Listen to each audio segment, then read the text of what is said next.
ngayon po makuha ang mga kuha sa siya ko kung yung lao sa lagala akagala Jose mo iya ka masolid this is my life ang mo po ile maumang ko ang ay maluwi mo mama and papa ese ale o pisa ese po ima umang pe iya fly on time kama sa ilaw facility kasi mafanga fanga solid resi ko siya ki uma pulu ole fanga drop ayaw parse iko maraw kama ingana ole olanga ese umalava tangata ikilunga elalo de work na kama ikilunga elalo de work na kama ikilunga elalo de work na kama sole resiko siya kiuka ile maumanga alo unga idefa ariangana ufikara esia ule maumanga eba maila ikama ulengei au manga sole eba mailo ile uima ya madele pala pala emu madepe asa asalela oso igele masole yanga de sole kama eba maikuile oso ekawile lei kawile lei maso ope akale fama ifika ikingo bisa asa kama ipe pala ase yo fama kala kala le winga olenge kala kukusa ole ofisa ma ile maumanga au unga fili va ama mawa bangu yanga enga kalupi ma uma aula pele ko ingana ole olanga ese umalava tangata ikilunga elalo de work na kama ikilunga elalo de work na kama ikilunga elalo de work na kama sole resiko siya kiuka ile maumanga alo unga idefa ariangala ufikara esia ule maumanga eba maila ikama ulengei au manga sole eba mailo ile uima yama Isape faima umanga kausi ainga pe ola maka ase koe falongo mai kama ya kumai papunga ma pau fanga usili fa afe ange ule maumanga wa ingo eke ile pala eke po ya enjoy le olanga ikilunga elalo de work na kama ikilunga elalo de work na kama ikilunga elalo de work na kama sole resiko siya kiuka ile maumanga aluka amua mumai made pua salua ole umufa akali le malanga alaba makuweka maisi au paka wa uli paru sami headshot ile tua belangi aingi papaka manupa lolo wangu moe vai vai ai kangaka ngumu ile sami sole mala pala oka mai kisamo amangui ale malanga ikilunga elalo de work na kama ikilunga elalo de work na kama ikilunga elalo de work na kama sole resiko siya kiuka ile maumanga alo unga idefa ariangala ufikara esia ule maumanga eba maila ikama ulengei au manga sole eba mailo ile uima yama. All I hear is Radio Samoa, Radio Samoa, Radio Samoa. Tasilima iwa tolu amo. Radio Samoa, kasilima ivakolu amo.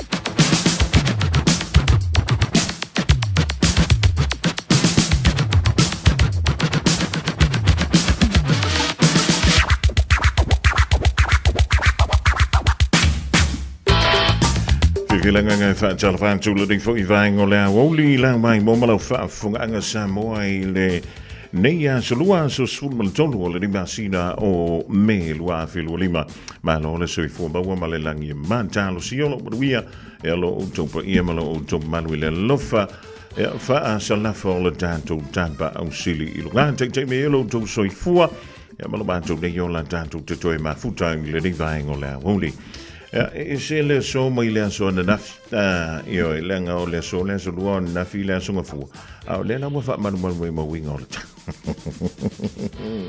io fa manu mo ye winga o le tau le divang o le woli ma o dansa e fa funga mai ile tala o le tau ile so e angi malu mai civility si utani e bi tai o no yena yuanga inisio pi to no to tonu au kilani e momo ona whaantalo whae pe ona mas ni ai ona pa ia le tua o lo o tau suina li puvai o leo lai tono so se whanta whai tau lava ma lo e ale te talo ma lo fo i le tau antai e langa tei lea o te mama tina ma tua pa anga ma sani ale tato wala leo e ma futa mai lava i le tai au se ia o lava ina ngoto i fo le fetu ale te malo ia te tole ono sai ia malo fo i le tatalo a o whenga iei le malo si o le ruku alo ma whanau e le nganta o a onga a o ngā ruenga a wala tau singa o tātou ai ngai tono nei o tiro ia ma le tautua ai tau malele i Samoa ia le nganta i le au whanau a onga tālo si o le dai a wei atu nei whanau fo i a onga i le reiva ia solona lua o le masino me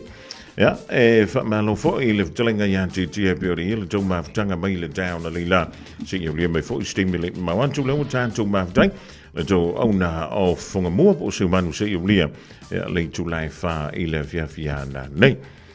Ua tātou au lia mai le vaitaimi o le tausanga e wha ai loa mai ai. E le whainga mā loa New Zealand. Ia le paketi fo i le po le talo le tupe. Tala wha te tau le tupe. Ia mo le tausanga lua afe, lua lima, lua afe, lua ono. Ia wai wha pēnā le whainga o talo meni o tupe. E alua tu tausanga nei i le talo le tupe. E alua tu ai tau i le tausanga fau. Ia ma tu ala tau whai ui unga o le tausanga fau le sauni e jele malo New Zealand. Ia mo le tātou whainga pā lota po ai fo i leo le a taita ia le whainga malo New Zealand mo le isi tolu tausanga. I le amatanga o le di tausanga na iei ni wha mtalanga sa wha pēo na whai lo mai.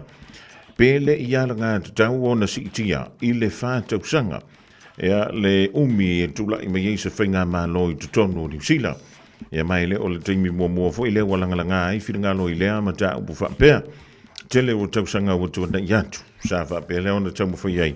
Ia nisi fo i o pāti ma whawhale tui tono New Zealand. Ina ia wha umi le teimi. Ia wa o le whawhantala le na ta whalongo iei. Ai mai le teimi nei o atu i le teimi o le palota. Ia o le wa amatamo meo campaign. Wha tosina mo le whainga palota. Ia na ona tofu atu ai tutonu. Ia ona tauma whaila i ele wa ai. Po le ale tūlanga la ie. I le tolu tausanga leo talono atu ai. Ia ona o tulole le tausanga lona lua o le tūla i meos whainga malo i tono le malo New Zealand. Ia pe o le tausanga na o leo tūlanga wha tūlanga le leie. Po o where mea anga i atu iai. Ia mana tuai o antu le tausanga lona tonu. Wa kau whinkoe a maka i a wha kōsinga. O le whainga palota. E whamaila le mau, a whan tausanga, o lono winga, e lua tausanga e mawhaieo na lava, e ele whantinonga o ni ngā ruenga, mo ni fuafuanga fo i e aruanu mama. E wa, o te le lopo e manatua, o le tausanga nei lua wheluarima, o le sa i ele fuafuanga, a le whainga malo o tuana i atu, le whainga malo na taita ia lea e le pāti o le leiba.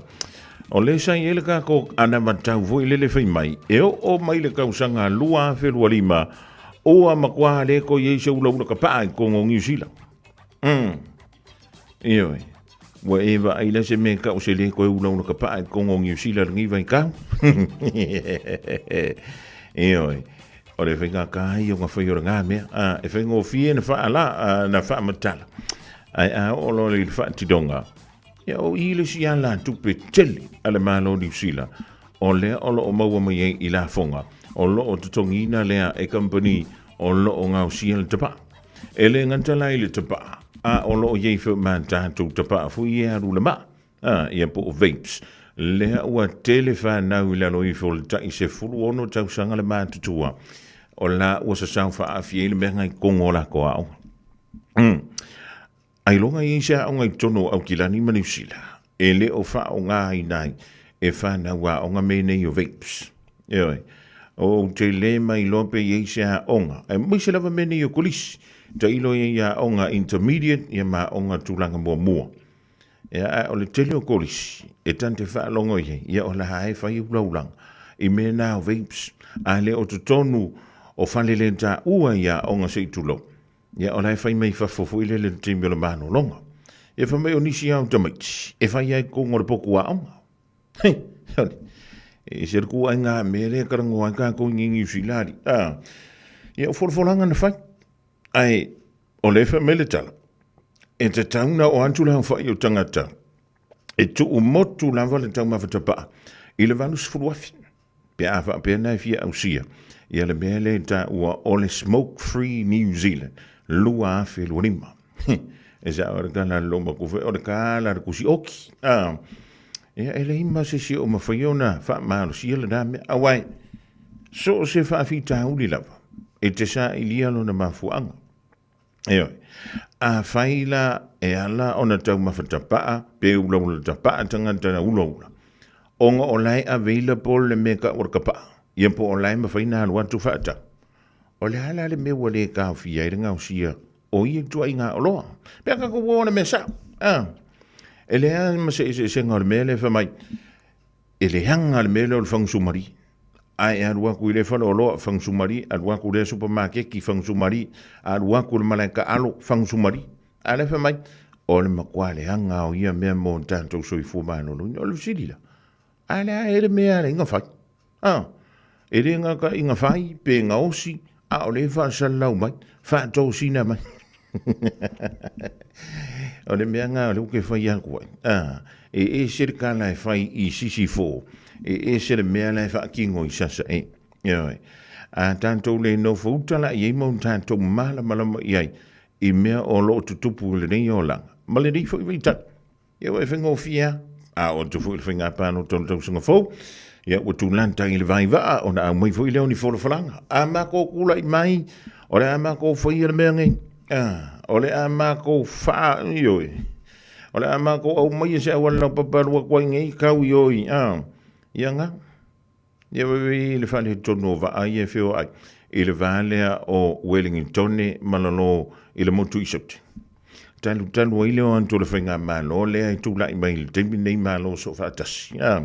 O antu toi ave ese fuafuanga le whainga malo sa iai. O lau o uma ngā ioi e whai mai wa. Ia ai o aku ka aufi whamai le hai. Ia le lan bere kupu. A le alua kua le waa. Pomu kai le. Pomu kai oi le.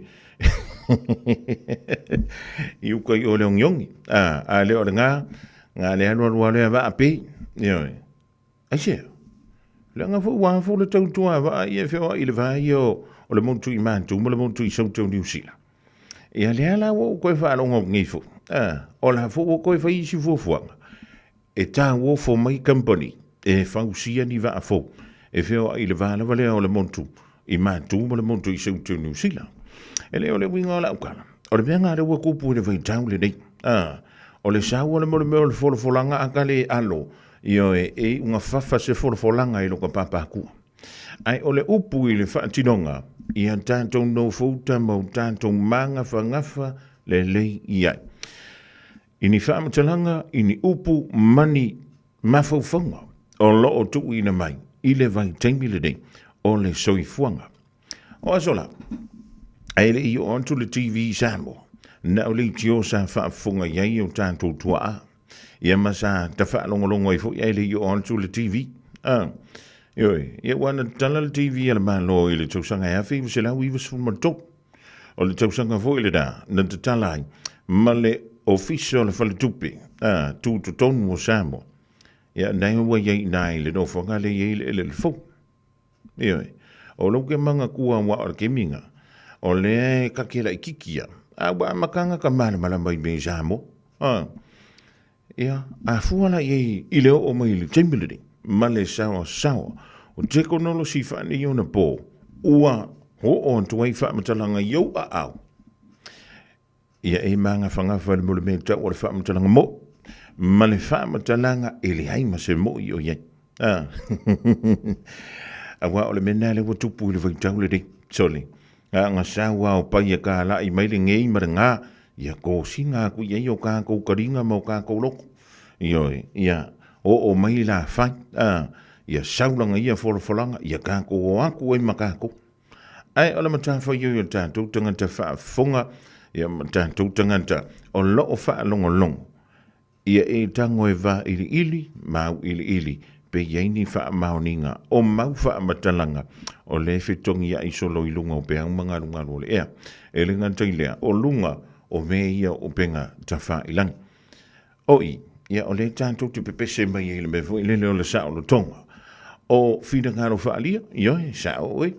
E pura oi I lau api o fōringa. E manatua, o lo iei fo I matu la fo no lo limo ta inai. Ia le mea le tau o le tau whaasese, ma le tau whaaleanga. Ia e le ngata I tono le nia tunu o New Zealand. Ia whapena fo I Australia, Samoa, America Samoa, ma le tele o antunu o le lanolang. e te tango le e no fouta mau tātou mālama. Po le whiao kala i e sa. E mongi. Aua a le lua tolu ni whale whaasana lau pe wha i le lima. O longo winga. E le mongi ma wha maungi le ngā kala ke wha whonga kuia. Ai te tau hui ona e a mana ia. Ia company ua loa le la tautua. I le au nanga e pe ona e wha whonga atu. Ie. Ai le wha pe o le fia pese mai au ki po ki kaka. Ianga e io e a koe ale maoi. Ma e wha pe ma oi. Lewa ngau wha akali a ki kaka so le pese rea. Wa i o lua maki kaka ngi ke ua lua wha inga wha akasia koe le menta o le tūla fono. O le wha alinga i au whira ngano. Ia o le tua lalo a le polo kala mea lea wau li mawhonga mua. Tautua na. Ioi. Whai o nei e tolu wha lima pe sili antu fo i au suafa mantai. Ia.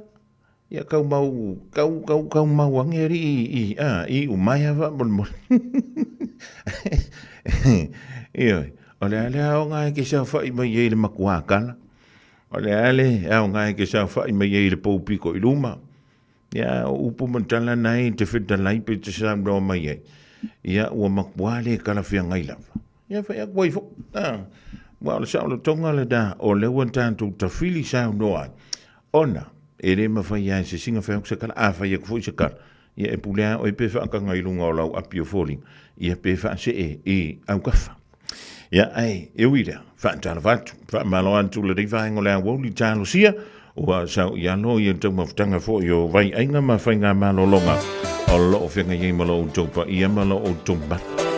E pe ia o lea soea ngi e mau eriko kongi o kākou i ua qualify mai le turi ngā si au le nei o lang. Ia po o ngā ruenga. Ia po o kākou i ka i lua vea soma ko kongi au.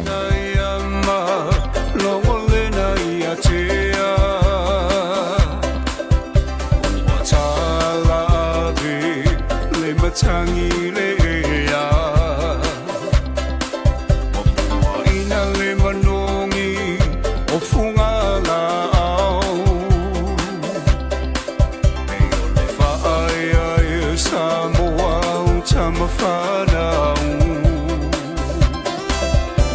nei tio le toia i nā pepo a patita oto i lona losa tausi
te whaavai vai na Samoa lau tapua inga me ona talo lua tuna mawhatai lo la lo whaiba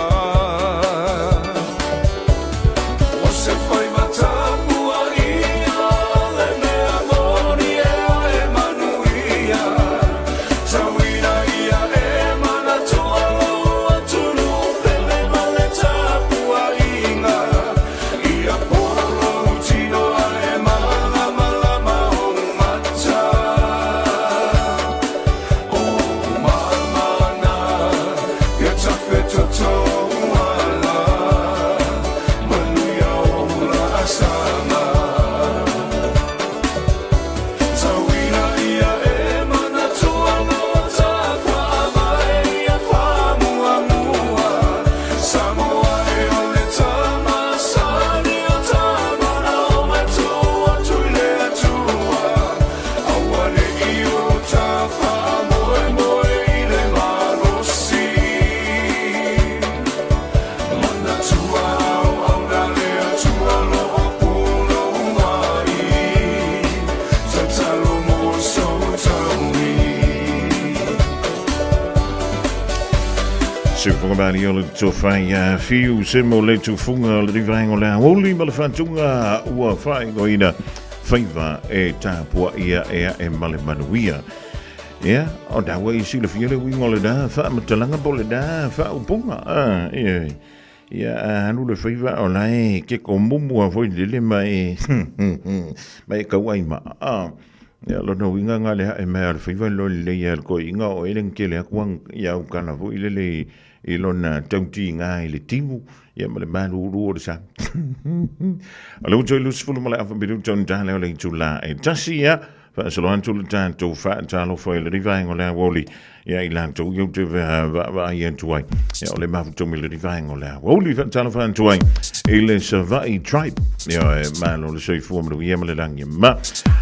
Tamai ia fa tai a musamala i ngai nai me le pone au se talia, Fawina Danielu male ainga idai papa toi toi sa longo ali ia anda mai Seattle Washington e America a miu te lea va pe foi falaniko pele sia moa Charlie Afanto ya fa vole ma futo mai le fi anga va vai e fale ali ton o mai di kan ko kalori não fa longo fa mai o le tu malo fale ali le si tu malo o le motuan te le lavo tanto manu papalangi le riventa talo si o nai tau si le lo la ko soi fu mano lo in e o te lo ko ma kele le va o kolo ya o ko o ka ya mako o le ma kwa pa ya o le me ya ko nga me foi le a ele salanga ko i ke mo le va o longo winga ko la ko le si o salanga va ya ko ya mo me ponga ki va o le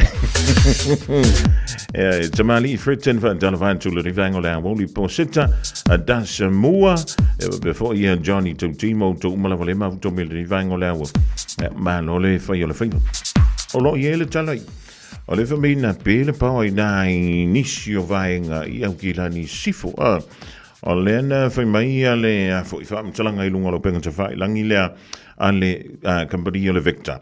Pe tu soles fulu, lus fulu le tae na lila, lus fulu me te te als fulu. O lena fa I loa tuai. O pitonu o pe yone ia Bethel's Beach, o hua pai, fa pe fo I Waitakere, Swanson, ia ma Henderson Valley. O lea sa fa le tonu mo yepe mo tsiai, ia le mole meka o le ele kise, ele tae awa na lila, ia tanu siela, ia le dawa toi fa fu iantu le malo si anga tau ele tise. Ia ma mawhai ona, toi whangalau telefoni, fa aulala o ngā haumu fa aulala microwave ia ma fa apunga fa alus fuluai ia lau ki poki ngi fo ia woli wa mantan so mali ele malulu Gemma Liu fa taile ma to mai fanga me asianta ia ma fans mangano mala inga le ma to mai dai sini Australia lo so ia pasta Carl Skelton male ainga ida isini wenga o mai le masinga fo se fa merko ko nginga nang moanga fuile ya si yo ku fu lang mu si fangi ko ko ringa ya wa foi ka lo ngai ko ho ngi ko sa Spulu vanu minuto in tale o ling tu line tasi telefon le ngana sa mo le down le tas Sila no kala ya ke o eke ko e fo I mai ama wala ko kongi vai aso ka kasi maeka ngoy la fumai ka fa ama vai songi aku songi mai ma essay bye bye ako le masinga ao oe Teresa wa ese love vibe movie ile kaya po ai li kai kai I am reply mai ile leva ole po one all good nights Moa e winga ngei mea kinga mayolo ufai ai Koe fo i mai ngei Manguo e lele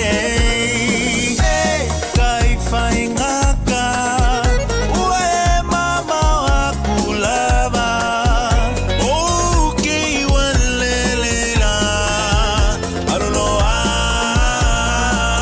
Aoi se ai se a Wasili ai lo kalinga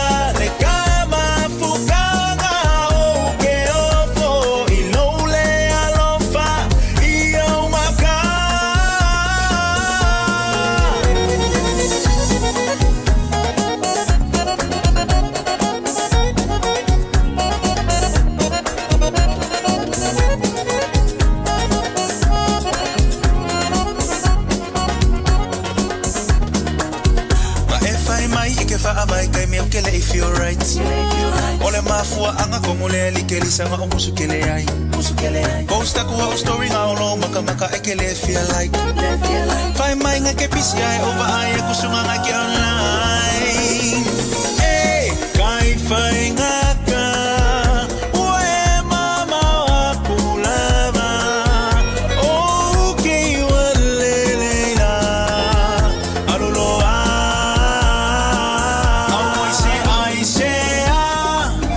Wasili ai lo kalinga le kama fukanga oke ofo inole alofa iyo maka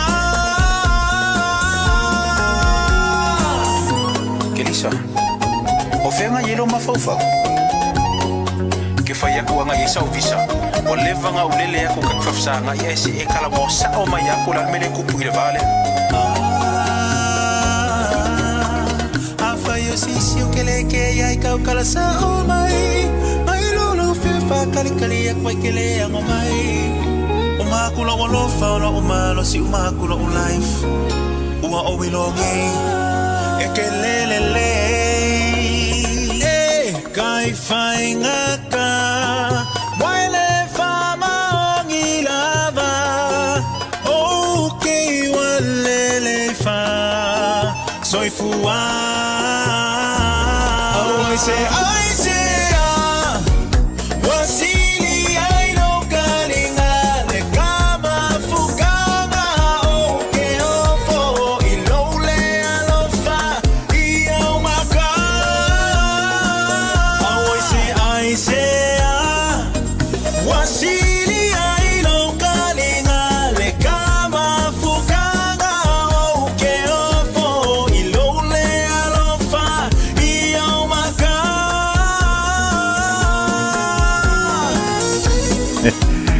El Camalo Meo for Romeo Sabbath. Malo to a Teresa Lady Vangola, Wooly Salavan to a Alaska, Mount to be Italy to Anto. Ma le ainga for Lady Vangola Viafia. Man over Taylor just smelled to our radio Samu.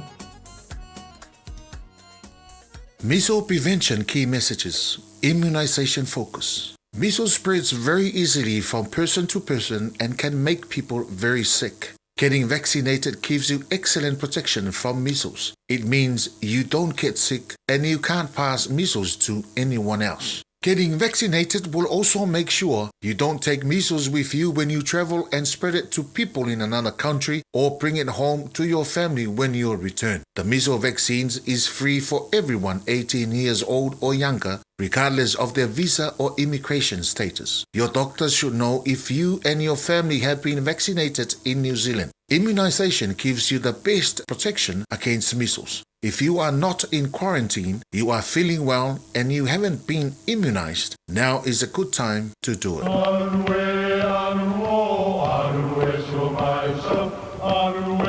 O Samoa o le atunu ua mai au na tofi. O le la au ua mai au ngā tātulanga e le to e tau au whangaina.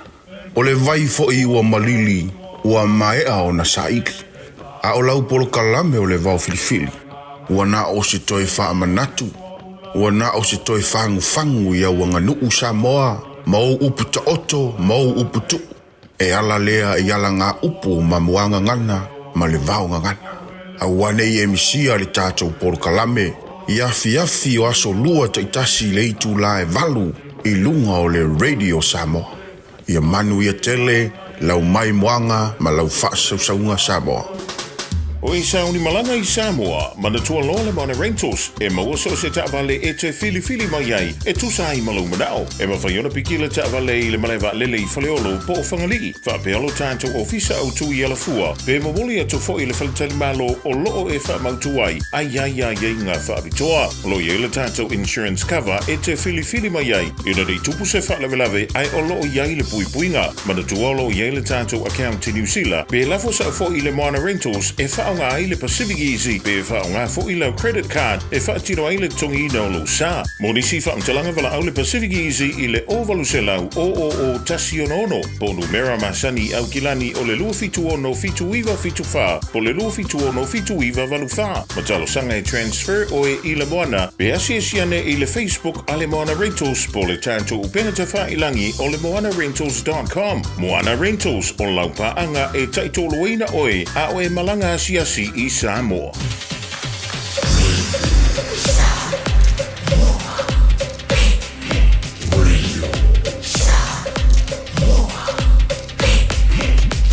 Tasi limoi votu, amo.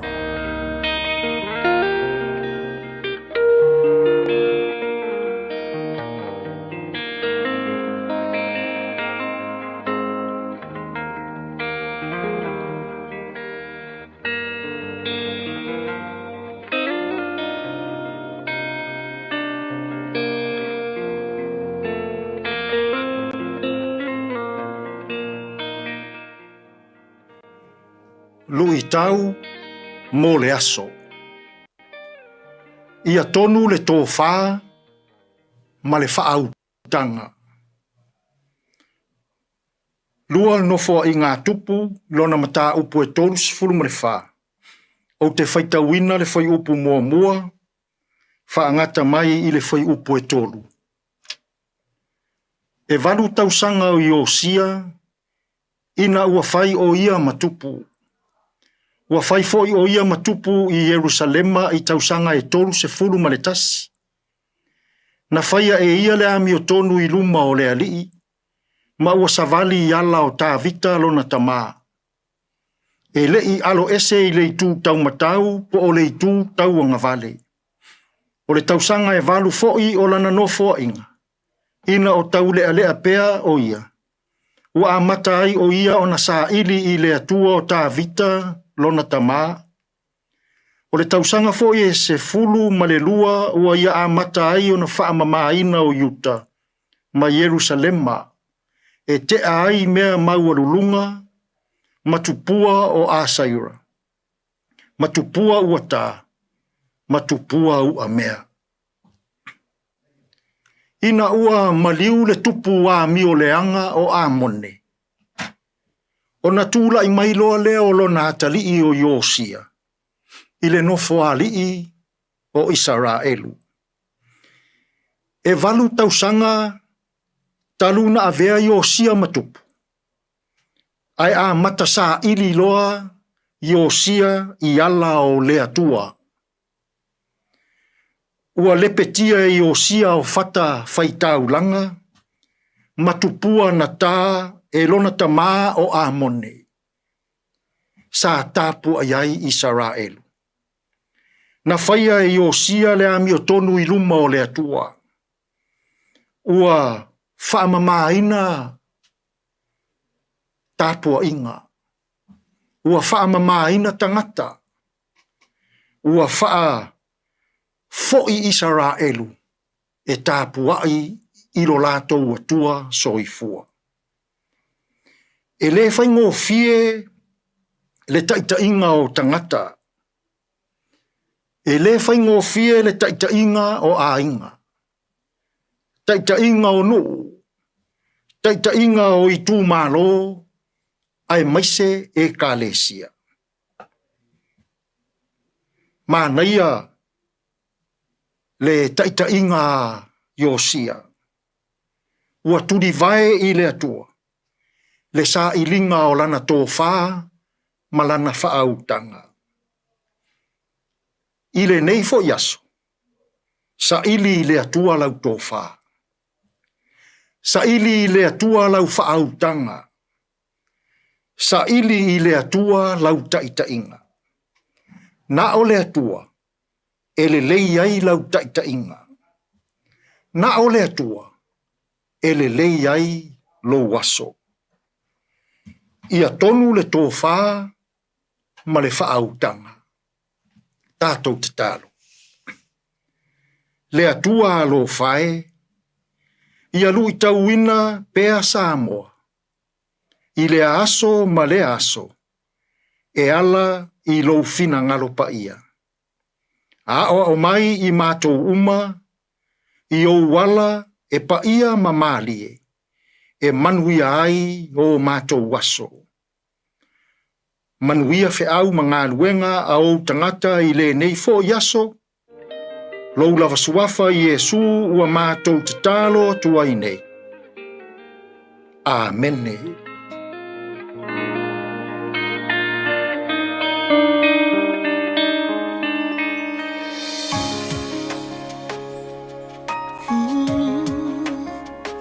E sili lo matai Pesa mai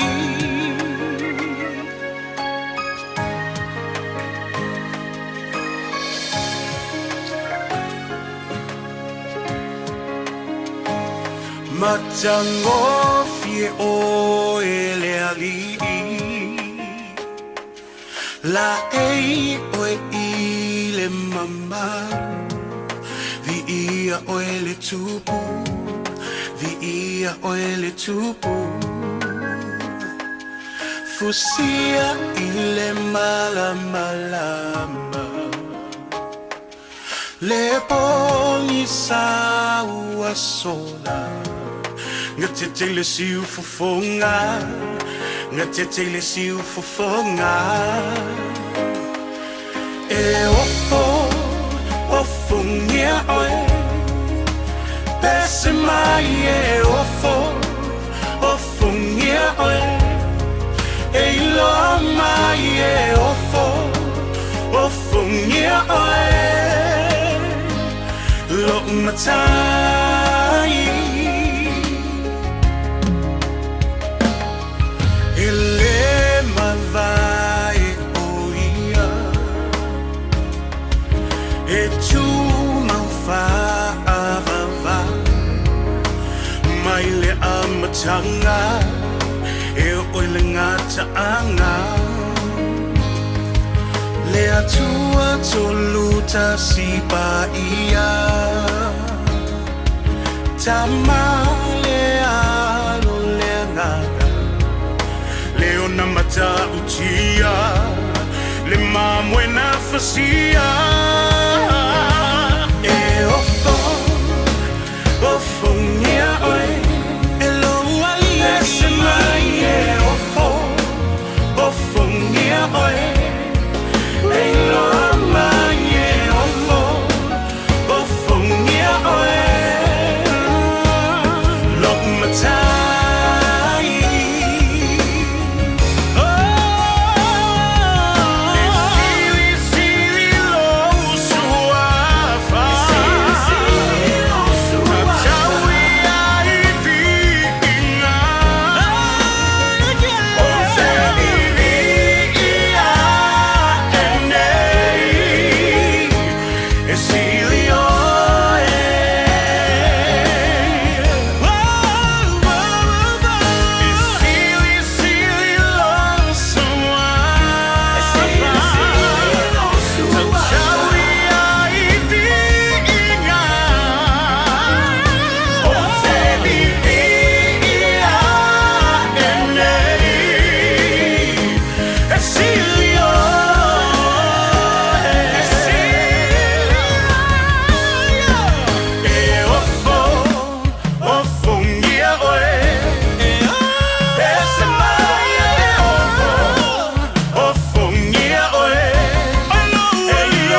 fungia oe Ei loa mai e o fungia oe Loa matai Sili sili le ali Loa matai Le le oe le ali Loa matai Mata uti lava oe Lo umata fungia oele ali Lo umata Eu fungia la voi mai le puni ala va e le vai ngola o le taulunga tuai e le polo kalamena o le tatou lu I tau o le aso e pe ona sa e fa funga tuai e ma le sunga le fa figa le rifo I vai ngola o le la tamu se fa poponga e le taimi masani I le aso a taeo to ona se kone ona au dantu le o tatou tala I vai fanua mai a le ulua I ali ai shahuch Wa levan tona to o to office po to company se ivanga na I o la sunga le sunga le li pole to tene o le atu sa pa bele valero sa pa mai mele ge wado sa vali e pola volo utu su e mai se vai ma pa ma dele masani tamona e tu na ole su le tonga Su e mai ni ulo mai seu So sala ma sei la mele che ti ai o le alla tele No posso la le alla tele ma si o ponga wata malepe Ma poi a sole pa se la ne ole tama mai mele che Oh ma no fai a tu o de matele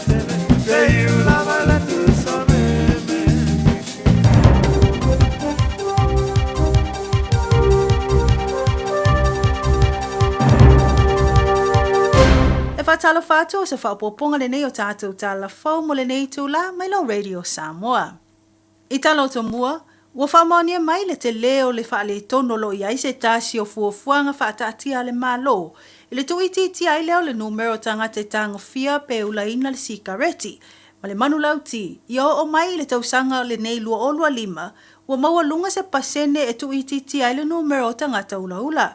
Pei tai wa lipu tia mai le leiti o whawa ma loa ni usila e se whaatano angam se tasi o fo mai. Le li polo fesa ia Chris Bullen o le National Institute of Health Innovation na ia whaamini no ai. O le whaafitau li tele lava o waia tirutilo e ono le au sia ai tu langa o le nei fuafuanga. O ngā yo inga le malo pe no lato apili ai. Nisi o vaenga taua lava e tolu o tula fono o le leto e tau mawhatapaa. O le tasi o vaenga na suia. Ma whaatino le nei maa lo, o le tapu lea o na toe iai o le vaila au o le nicotine. Mai le toi whaopopo atu le ngau si o tapaa. Ma le isi o vaenga o le tapu lea o na whaatau atu o ni tapaa po ni sikareti ia ila atu o na whananau atu I tua o le asa mua Januari lua fe male iwa. Manatu le li fo mai ua vave tele le malo I whaatino ai o le nei fuafuanga e au noa ma le ilo le lei o whainga whaavai mata I ala e lima ta ina ai ngā luenga whaatino e ono a ngau mai ai le loto tangata e tu uloa le ulo tapaa. Tali tonu le li fo mai e mawhai lava na au sia ia fuafuanga I le tūla fono sa iai mua. Ai pitai ua pili nei le malo tūla fono a o lea uta wawai ina le au sia wha moe nga uma. Mai wha maunga e o atu le tol se lau afe tangata ni usila e ula tapaa, ai o le naunauta inga o loo iai. Ia o mai le masino te semo le tausanga nei lua o lua lima, ua valu su lima afe tangata ua leto e tau mawhatapaa. 5% o le atu I titi ai. Ai ui I se manao mase naunauta inga o le li fo mai ma le toa tele o loo ngā lulue wha atau nuina le nei wha moe. O loo iai la vale popo lenga I le tele o tapaa o loo au mai wha asoli tu la fono I te tono ni usila. Whaamawina e o atu lava le 5% o tapaa o loo whaatawina whaasoritu la fono le atu nuu. Ma o le tele o nei tapaa o loo whaatawina atu I maketi matangata I se tautau ngofie. Ma o loo whai ngofie foi ona maua le toa tele. O le isi whaafita uli o le vaia leo le whaatupula I o whanawa o ngā o loo tau mawhaina tapaa ua maua le nei vai tau ua tā ua le vape. E pe ona va ai le o atu le fasu fa pasene o aonga e tula lata i se fale o loa e whaata wina atu ai vape. Ma e moli mawina ua o lava i whana wite se fulu tau sanga le matutua ua tangofia maulaula ina ia vapes. Ua tau fia mamoli e ne leo leo se tasio sui a le kengi o le mongrel mob.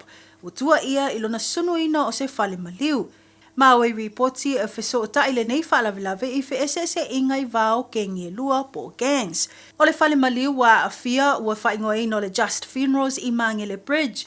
Ma o se nofoanga na tau laianga i ainga i o inga le suile nei a le mongrel mob. Ona e mawai reporti e iai le tino maliu a se sui o le isi kengi o loo vevesi nei ma leo loo tua ia. O loo iai i le fale maliu ma o le ala lea o lona snuina o lea fale. I le tūlai mai ai o le nei whaalavilave na whai ai loa ni os whainga leo i no whanga o sui a gengi i le mongrel mob e toa wha. I le sa ilia ai o leo loo tua ia, ma lea lava na tau fia mamoli ai loa e leo. E tolu sfuta o sanga o le lii mai le mongrel mob o moli nei, ma o le atu lai nei luma o le whamsi nonga whaituma loi manukau. I le whaatstele ina ai o fe ese inga o kengi po gangs o whaali ai po pōlenga. I le saunga le mu ma le malu puipuia o tangata lautele. Inisio tala wa lipotia mai nei le whaalawi loa i le maa lo. O le tuina to le family ona tala ni usila i le amatalia se po kalame. A o se fuafuanga ilo maso i nai whanau o le vasenga lua po le ia tu i mata upu matematika. Ta wale minstawa o ngaya Erica Stanford o fuafuanga o whaatatia nei le maa lo. Ele ngata o le a whamutu le family ona mosu e ngai mata upu le matematika i whanau witi. A o le awa aia le whamutu watu o le 5 miliona. Mo le se lau fast food tolu o whaia onga o le a nafa i le na o le tua to le lato tau au so swani. Ina ia o au ina le lei whanau i le amata upu o le matematika. Ma leo o atu i le fast full miliona o le asasa atu mo e o le a whaia le o le so swani i le lava mata upu i tua atu taimi o a onga. Po le tutoring, mo le o atu le tosu wha afe o whanau a onga ma le vasenga fitu a ngai atu le vasenga valu i tau sanga taitasi. Ai ui i se matango fio se leni ua wha malaulawina mai le Minstown tanga luenga wa onga ya Erica Stanford. O lo o moli mawina le au tasi ai i le nei fuafuanga o fina ngalo nisi o ulua onga. I lo lato tilo ma lo lato mai tau. Ua whai lava nei su inga i le anganga ina ia tau lava ina wha tau nuu. Ai le o iai se winga i le wha atino ina. Wha leo e ulua onga. O lo iloa le leila vai whaia onga vaenga mai tu e mo o mia e le tamai titi e wheso soani ai i le mata upo le matematika. Ma ua fo i tatonunga al nisio au sue o le tele o suenga e whaia tamai ti. O le ai le whaafita o le whaalongo ina ai le tamai titi o le fefe ma le ma e sue so o. O le nauno te inga le malo pe o na whailo le tamai tai minstaya Erica Stanford ia mauni wha maunga maumaututu o whanawa onga ma le tūlanga o loa iai o lato tau mwhainga. Ma o nei fuafuanga o le afiso swani tele i le alo ilo mo tūlanga o ngā whanau. Mai tala i talonga wa lipotia mai nei le amata ave ese mai ai o sui o le au kirikiti a New Zealand mai initia ma Pakistan. Taluai le whaatupula ia pe o fe ese inga ma vevesi o au tau po military a tunune i lua. O le tilo i le saunga le mua au ta alo New Zealand na ala i lavo na whaia le whai unga. I le avesia mai ai o tangata ta alo le atunu. E pe o na iai tutonu o intia ma Pakistan. Mo nisio ta amirisanga ua whaingoina o le Indian Premier League ma le Pakistan Super League. Ta awe reporti ma le teo whaavamalo New Zealand o sui le au ta alo le atunu na fuafue au wai ta amirisanga le Pakistan Super League po le PSL wa ngai atu i tupai. Ma sui na au wai le ta amirisanga le Indian Premier League na mawhaio na ngai ese i le maua e ai o whaamtalanga i le mawhaio na toi whewa i o wa lele. Whamawina reporti e tau fia le ta amirisanga le Indian Premier League wa toe se fulma le lua au ta alo tutoe. Ai mo le tamirisanga o le Pakistan Super League wa lipotia mai ele taafia ma watolopo ai mo se isi taimi. Mo le sila fia na tūlai mai le vevesi le vao Pakistan ma intia i le maliliu ai o ni tūrisi ina o tawhana i tutono na nofuanga o lo pui ai vaenga wha military i Kashmir. E lua sulono tūrisi na maliliu i le nei whala vilave. Mo tātou telefona mai lo Radio Samoa whaftai whafonga mai tō whasoifua. Talo fa Samoa wa ule ne yo kasputi alu awal suia ngila wa le kio aeva eva mai ina se fudu lima iva kolu amo Radio Samoa bevela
tamauli malamo tele ki sala fai mala fio anga o sa le longa le pai ia inga te pa au.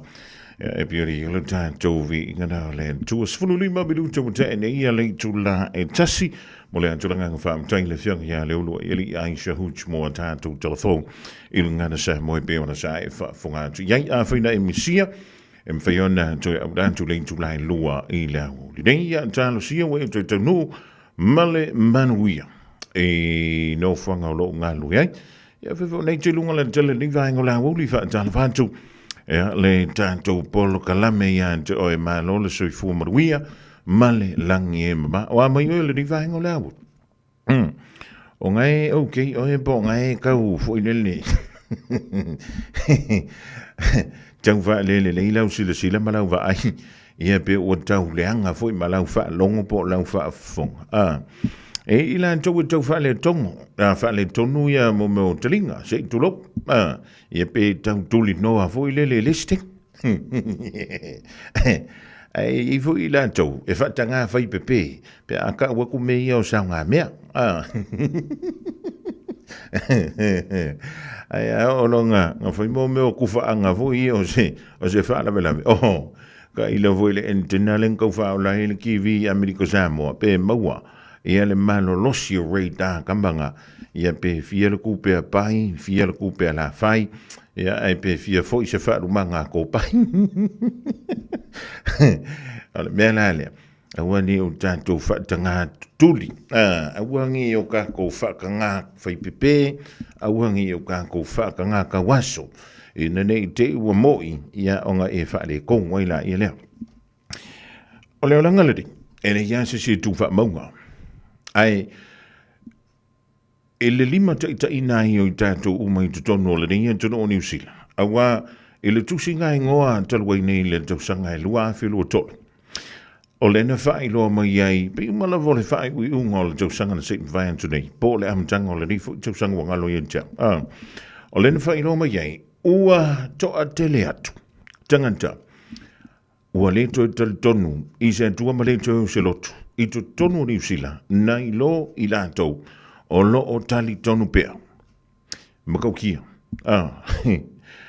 o New Zealand o se tasi o tonu u kerisi yano yasola e te moli mawina lea i le to tele o tanganta mātutua e te vaia pea i malu tā pua i mawhale sa i lea so sa ma lea sa i lātou o ta i fitu se fulu valu se fulu iwa se fulu tausanga e o la male se lau tausanga pe a whai o le maa losi le tino ia o le suinga na le wai tātou tono le ringa tunu o New Zealand ua toa tele atu tangata e le o toi tali tonu i se atua ma e le o toi ho se lotu i le teiminei e o lawa ia i lātou o lea sa soi fua mao lane ai ia i longa i se sina o lane tono le ringa tunu e le i o na mātua i se lotu e wa le tekmina ia no whaalongo ia so lai tono New Zealand whai mai. Ia sa anta puni mei o whala oloa ia sa. E umau whai ngā whaantonga fo i lele i le astona. Ona oro le la sa. Ia mano lo le le ia. Ia e whape i la nei vaitei. To ia o aso malo lo le eseta. O lea i tau hele mo le mea ka ore ki ka hawhi. Ioi. O le aso freile pa ia ia malona aso sa o le eseta ia toe ia o nei asona o lea ele i o antu iai le tutala ina o meni o whara o loa i aso e pei o aso i e esele tāua i le ola o le tanganta kerisiano ia antantu no fula mamafu fau iai ia wa ese au ngā tūpulanga i le ringa tau pe a fua antu iai i aso la ia o aso la ia i reingi me se kere whaanua ri o ka kokai. Na rua le tamai whai ngā luenga, no fol ti dāne whane. Ia o aso la, i nei e tunu, ia pe halu ka mara kaua, ia e ngofo kur ki ngā i le ainga. Ia na saula ia leo wa tupua e le whana, ia e whape ngā leo la. Ai a le nei vainte.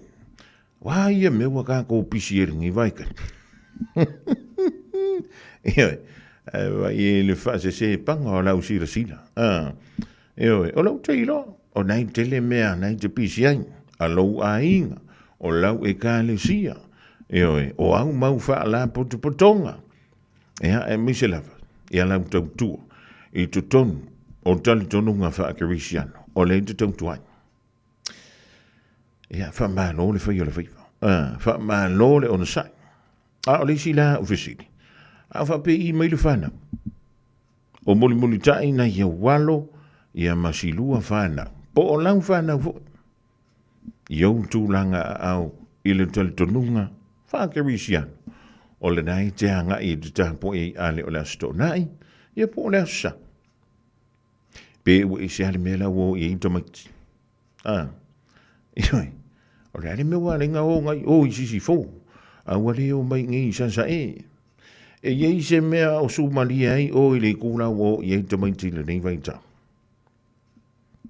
O lea ale mea nga o kupu. Ea, kele me fai kongo le kane sia.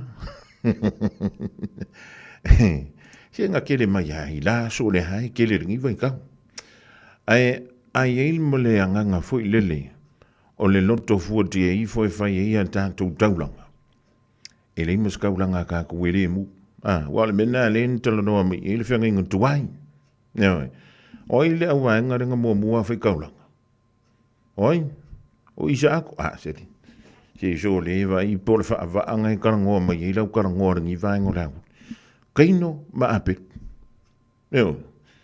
Kaino ma ape lure le au fai kaulanga mua ngai kongo le kusi. Ia ki ufufa pesca lasis. La vui de bea le karangoa me le ingala. E fa i ula utala. Fa pea. E le masi sio tato. E sa o anto i la le ring. O se tasi o tangata pito i siliona mawalunga lon tofinga. I to tonu. O le matanga aluenga o leo New Zealand. Le ana wha mawai wha tope mai ana nafi. Le sui komisina po o le sa avea ma sui komisina. O le matanga aluenga o leo New Zealand. Ina. Ua yaini si tua inga mantu ya. Ua tu inatu. Le lewa sa ulunga o le newspaper New Zealand Herald. O lewa sa ulunga o le nanto upenga tawha ilangi. O le ilunga o le upenga tawha ilangi a lingti o wha malo New Zealand. O na ilunga o le afo. O le TV tasi. O televia ta ua nisi o tua inga matu ya. Ioi, le anga ile talafia ngai malemele o ke kalangoa kua. Ai o le winga o la utala. E le aia se si e kufa a maunga i lanu le laringi. Ai le ifo i se si e sa o anto o toa. Anta o le sui komisina i tono New Zealand. E umano le komisina. So o loma le sui komisina. O le tofinga lea. E tofia mai. E le kovana sili o le malo New Zealand. O le suiva ia na, o le tupu, po le tupu tomaitai o Peretania. I lalo le fautuanga, ale ali i pāle mia, po le tomaitai i pāle mia, i le vaitang, ma le fo i vaitang. Ia e si kako whau kai, e le nganta o lo ia isi tua inga whaasoli tu la fono i tutonu lawe i o le matanga aluenga o leleo. A ienga i mea nguki ar ka malo, alanga maua kui lunga o le masingi computer. Ale matanga aluenga o leo. A o le sui komisina o le matanga aluenga o leo. O le awa apea whawhiwhiana nga whai mai a ka koukau ke usika i le kula fongo. Manga kou whai a kurengi mea mara ngā mea. A o le kausoro mua mai anga i al sori o le kula fongo. Ioi, e leo tali mai a le sa ave msui komisina o le matanga aluenga o leo. Ini fesili le teimili ni. E o ilana lo ia wala ufa me wa sui fo malana lo ia la tu lai mo tu inga fo ma fa wa tu ilana mta u pul fam sidon ia ai e fa xio ngong a fa ila o so gan tu la fo no tonu la va yo mta ngalwe e ile va nga su fa pito ale mta ngalwe ngo leo New Zealand o lo lan tu nga fa tu li maina e tu ai nga cases fa pinai ia e se tanto va u tu lai o lo mo winga e kupu ai so se kungu ure mea. Ia te whawhitai e leo tae ua miini tua ingo stanga tau wa mali. Ai, e le mawhinga e kuma i luma i oile. I luma le piko i luma mai whapea mai. O kou ngā e le anga le a mre a kou kere o whaia le mea lea. A ngai kau solo mua mai a o ele lea. Nei tau solo mua mai a toi. Le soli. Tu sāpa o tu la whono tono o whawhinga alwe. Ewe. Awa peo kongoro kou whawhinga alwe. Ele o le whamai o le internal matter. Ioi e sa o ili siku. Ai whawhia o i le e anga ia tui le mano le tono le dei tono nisila. E whaulu ia la tō mata upu, tau i le tū la fono. Fa mai la tala, e ui ua wha mawai mai le sa avea msui komisina o le mtanga aluenga o leo leo, e leo tau fiai, ia le wha wawina, o le suenga, e le nganta i tua inga o le mata upu muamua, ai o tua inga faula, lea ua wha i loa mai. Ia nau wha pedatu, a whaila o e ngā lue i ko kongu o se makanga aluenga ale malo, po se wha ala potonga tu ma oti, wa ia waka komi ngai e kongo masingi, ia i ke ua koe maua koe ma oe. A uke riro whapore ana pe kuke o i ngā meo waka komi. Ia ka iro ia, ai o le le na wha po le kere o ngā ruenga po le alawa, le meo wa whapea isko inga. Ia no ka mea kuri, i fōri inga o sui komising. Soli, ia po le sa ave ma sui komising. O le aere kai kai. O le mea lale, ia e wha i keki. Wa i wha le lei masingi ale kampangi, wa ai wha le lei ia...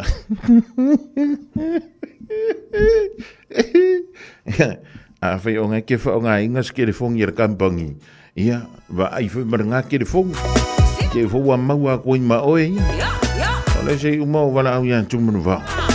Ia po wha pe i melanga masingi computer. Ia malana telefoni whi a veai. Ke wau o yesu suenga lea.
Something unusual to get rid of? E-waste or a hazardous or random item? Don't just chuck it in the bin. Find out where it goes at aucklandcouncil.govt.nz/where it goes. All together Auckland. Tāmaki Turiki. Right now, whooping cough is on the rise in Aotearoa. It is a serious and sometimes deadly illness, especially for babies too young to be vaccinated. In fact, over half of infected babies under 12 months will end up in hospital. And sadly, some may not survive. So, if you're planning to visit whānau or friends with babies this summer, especially newborns, make sure you're up to date with your whooping cough immunisation at least 2 weeks before seeing them. This will greatly reduce the chances of passing it on to the precious little ones. And of course, if you have a cough or are feeling a little under the weather, save those baby cuddles for another day. Let's protect our most valuable taonga. Immunise. Talk to your trusted healthcare professional today. Measles prevention key messages. Immunization focus. Measles spreads very easily from person to person and can make people very sick. Getting vaccinated gives you excellent protection from measles. It means you don't get sick and you can't pass measles to anyone else. Getting vaccinated will also make sure you don't take measles with you when you travel and spread it to people in another country or bring it home to your family when you return. The measles vaccines is free for everyone 18 years old or younger, regardless of their visa or immigration status. Your doctors should know if you and your family have been vaccinated in New Zealand. Immunization gives you the best protection against measles. If you are not in quarantine, you are feeling well, and you haven't been immunized, now is a good time to do it. Oceania Career Academy, Saudi! Kakoa, kaula kaua! He whai ama whai! Wāste lumaga I maguia! A whaia sa ili se la asanga fau moe, a waloe te no whai. O le OCA e au tauina ai oe I mtata esese. Maua visenga fau fale, vali fale, palasa, male soifua maloloina. O le nei avanoa e anga wa ai tangata no whamau masiti seni New Zealand o loo halala I au kilani. Le sitala nei loa I le OCA, I le go.oca.nz/apply, po le vili mai I le o varselau ono lua lua balu fitutasi. O varselau ono lua lua balu fitutasi. Radio Samoa. Taslima Ivotolu. Amo. Bread of life sent down from glory. Many things you were on earth, a holy king, a carpenter, but you are the living word. Say it now. Come on.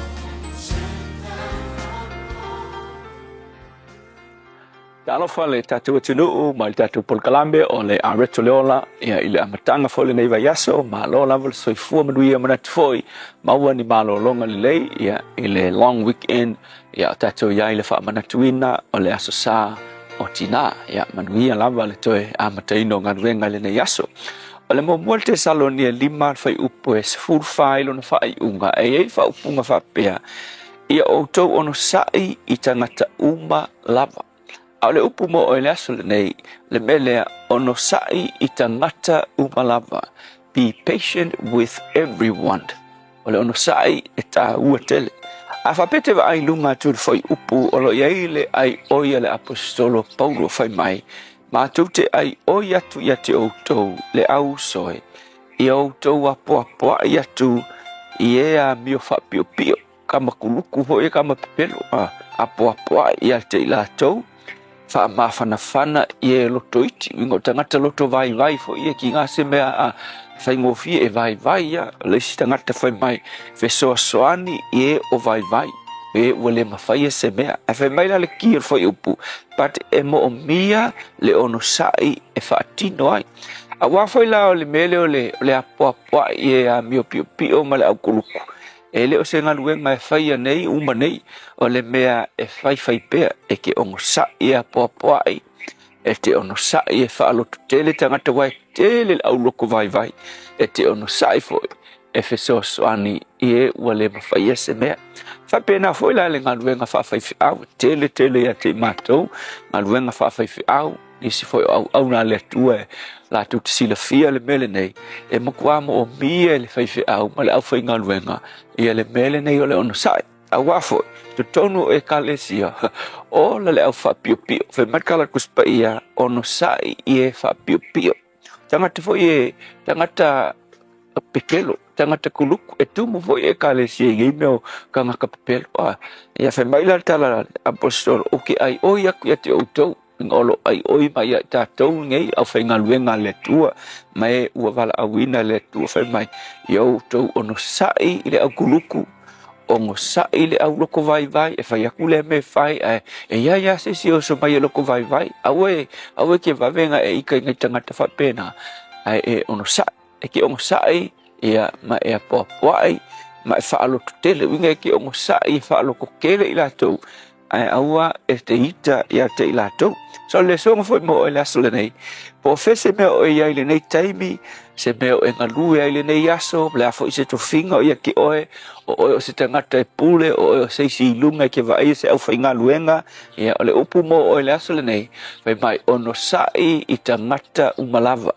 ongo sai ia mio lau au fainga luenga o sa ongo sai ia mio tangata fo ia o lo ilalo lau vainga wafo e tele tangata fa piu piu e kele le au fa vai vai e tele le au vai vai a fe mai tala kuspa ia mo o le aso le ngai ia e ono sai i tangata umalava ele to fia fu o ele tu lo kiuke supervisor o le pule o le manager le ase to finga o tofi o e tangata batu ia ko fi o ele tua ia e ke lava lo o sai tangata ia ma e fai pel faiva o le feso soani ma popa ia fa manuia le tua lo faiva ngai aso angi me o fe ngai ma oe maua le ono sai e te ono sai ai ia mio atangata umalava le tua fa fitai mai le ono sai ia te matou na e to fia i matou te apoapoa e so soani ma fautua maua le ono sai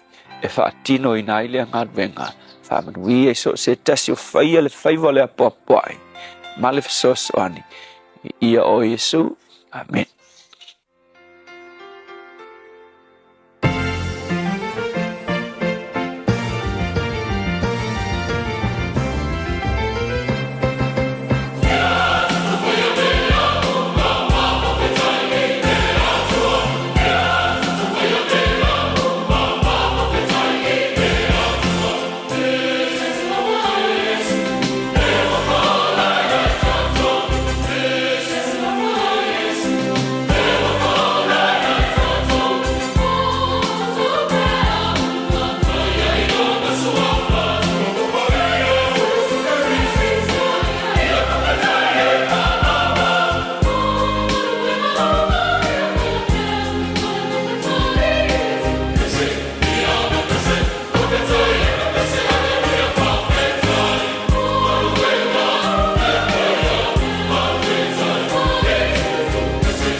talavu e whakasama le whianga o vaiala ma le pese ua whaingoina ea tātou whaia mea uma. Ea, mure antilanga o whaaptai le sunga e le whaiwhi au ia pasta la whai le kupa o le Assembly of God I lanu I savai. Mo le tātou polokalame fo I le divaingo la woli le mawai antuai o le society dai. Misi la sumalo lo I le asunga fua le aso nafi Samoa. Ia le utoi tali ulto te le nganto le whanau ia onga. Ia le tau tele fo I Samoa I ngā ruenga e misi ai ia le whantu ai ngā tausi. O lewa Joyce fulufitu mla fa minuto ntale o le tula e lua ia tafo le lua o na wina tu leo tatu tala e pe o na sa e fa funga ye le tula tasi mai ya le lua yeli ai amai afa salonga fa bi sini sini o na wina tu leo tatu fa silsilanga e pe o na tonu mai o le fo ya sulua. Wana o le whetu moana a onga amata po le moana Stars ECE le a onga Samoa I Manrewa. Toa tusi lua tasi tolu, Weymouth Road, I tua ane o le ekalesia e whakaasai Weymouth. Mātou te tautua ma le whaamaoni mo le whanau. A wale whaatau waina o le ngangana Samoa, anga nuu, whaasino manga, ai meise leo na whaakerisiano o alo ma whanau o le atunu. E tolu sifulu I tula e le aise tutongi, mo le whanau e tolu tausanga manunga atu. Lua sifulu I tula e le aise tutongi, mo le whanau e tolu tausanga anga I lalo. E te pena le whetu moana le tio le tai au. Whapea le tio le awauli. Nappies, ma wipes, e ma wafua. Whafsotai mai loa mo se avanoa o lo walo. I le olua tasi, tasi tonu lima, fitu valu I fitu. Olua tasi, tasi tonu lima, fitu valu I fitu. Hey, don't be that guy. Or that auntie. Ignoring a sore throat. This isn't just some drinks and lemon tea in your sweet situation. Untreated sore throats can lead to rheumatic fever. Nobody wants that for their family, eh? Go get your Pepe's sore throats checked at your GP, school nurse, or pharmacy. It's quick, easy, and most importantly, free. So come on, whānau. This summer, take care of your tamariki. Get it checked and get it treated. For more info, hit us up on socials at Stop Sore Throats or visit stopsorethroats.nz. Talofa Samoa, o Atish Narayan, o le Licensed Immigration Advisor mo le Auckland South Immigration Consultants. E visosoani mo so se tu ai ngā visa e malanga mai e New Zealand po Australia. Telefoni mai nei loa I le o valu o tasi o no valu wha fitulua. Po le olua tasi o no valu fitulua tolu o. 24 hours a day, 7 days a week. Radio Samoa streaming live on www.radiosamoa.co.nz. Lewa Joyce fulima minuto ntano le tula e lua ni sineo tato fa linga fa silanga mai nu ma fianga ela te leo juma lo fa pe foi ma futanga e kalisia ole tato fa linga mo e pe o vasia I le tusi o le va filfili anto ai mo le tusi o le songa a wuri galo so la lomingo le tusi o le songa fa tasi foi ma le lomingo o le va filfili Maua I whaalupenga o Samoa I sifo tutuila mamanua o nisi utalatu o Samoa o ala ngā upu o la matafa i o la matai I le whinga o whaalawelawe pe o whai poiponga ma liu o leo siusinga o ainga whesila whainga o Paolo o si I whaaloalo whaalangingo e kālesia ma le tele o le ngangana o whaaloalonga e na o le fitu se fulu tala le tau na o le official radio Samoa I le tolu pā tolu o no Hobel Avenue Marukau e maua tuai saulo minga Morisi whaamtalanga wala mai le tātou ofisa nei I teimi whainga na wenga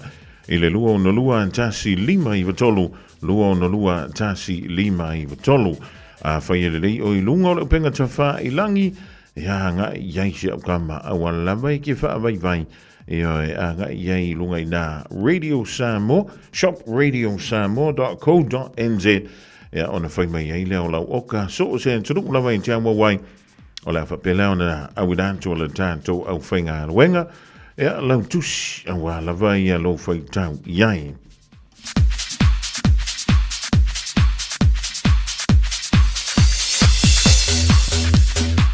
O le whaasilsilanga mo le whioanga o sapu nawa I whalea lili.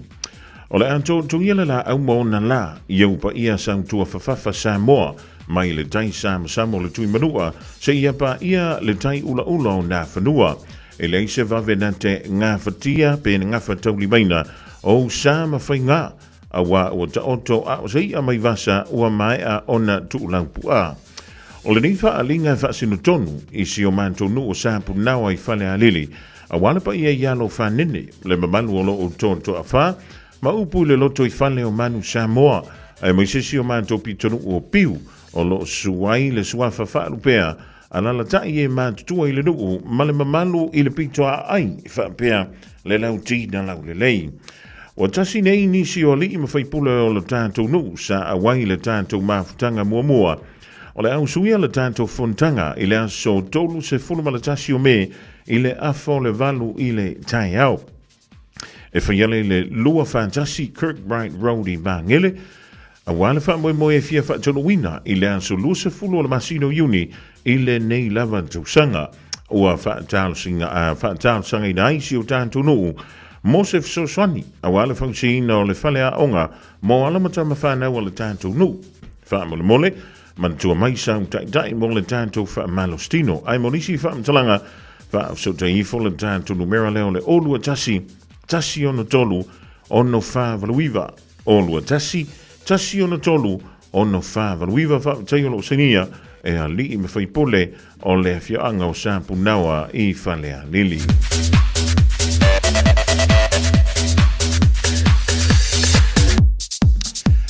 O le whaasilanga mo le mafutanga alo matama whanau le ulua i la o le tala le lei me to tisi i salonga i sale lolonga i savai.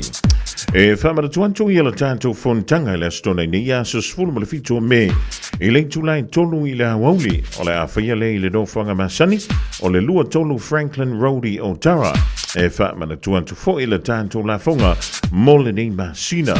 Monisi o le tātou nuu to a maua le nei whaasilsilanga wha mole su mai i le nei aso tātou wha soa matala talano ai a wafuafuanga ua tātia. Monisi wha mtalanga wha sota iane i a Reverend Sione Tautua i le olua lua tasi fitu lima wha lua. Olua lua tasi fitu lima wha lua. Po mwango tia lua maruwai i le olua tasi o lua fitu o valu wha ono fitu. Olua tasi o lua fitu o valu wha ono fitu. Tātou whailo i le aso i le angale leima le alofa o le li i tailo seni e le lau a thono a le mafutanga alo matama whanau o le ulua i la o le tala le lei me to tisi i salonga e le awhianga o sa le lolonga i savai.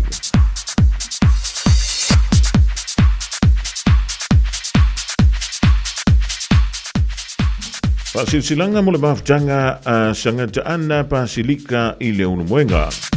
I le aventa wai mātou te whaatalawantu i le paia maulunga o la tātou mafutanga o sangata ana paia pasilika i le unumwenga.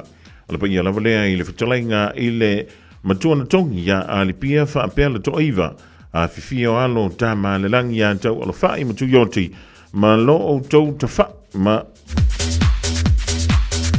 o tau ta wha ia o manga matasese ma liu mai oe le unumwenga o le tumua. E whaasisilantu la tātou fontanga e pei o la masini ai. Ai maise o ni a tātou fuafuanga mo la tātou whaamoe o lo o lumana nei. E pei o la o mai e le tusi mai Samoa ona o le tātou malu a fia whaaleleia. O le aso e whaiai le aso tona i nei aso sfulu ma le fitu o me i le intulai se fulu lua i le awauli i le dofanga i le afo. Se fulu wha o Tara Road i o Tara Lava. Pa moi tātou whailo iai le aso i le lofo le tua whaia ma le whaalo anu tele o lo se nia le fionga ia pa tele Mikaele Alipia Endament le fionga i le te fono ma le laua fono la maafutanga le sangata ana pasilika i le afio anga o leo luenga i Samoa.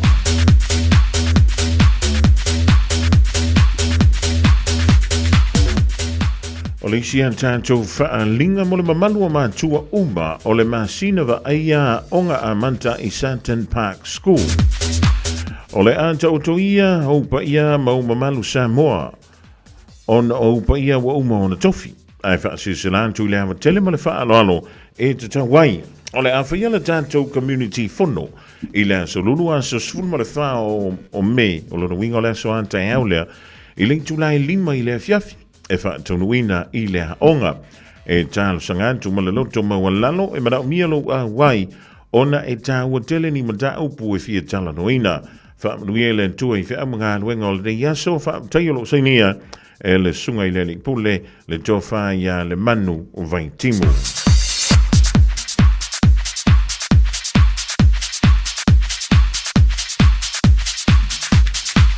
Male tātou wha linga muli leo tonu mai i le official radio Samoa le rifo i vaenga le awoli wha silsilanga mole tūmalo si omo. Tau to ia le la au maona lau. Awa ele mawhai e seisi o na wha matua o whaiwaina upa ia Samoa te nane pa ia o le tua. Ai wha pito se tala mole ni tūmalo. E asu vai i puenga ma o wha malolu i le pa ia o si omo i ona tūlanga wha lupe. A whai ua salatai ma lia ia tonu mai uta. Sa tau nuu lawa le fono e pe o na wala awantu. Ai le antoa tupe o le whau. O na ua se se le aso na ta ua. Ua na o ta maa le aini a vātu lau. Na o mai. A o le to tele ua whanoi mai. O na e oe awiti nai whaewa. O le mea lea le tātou i tūmalo oe.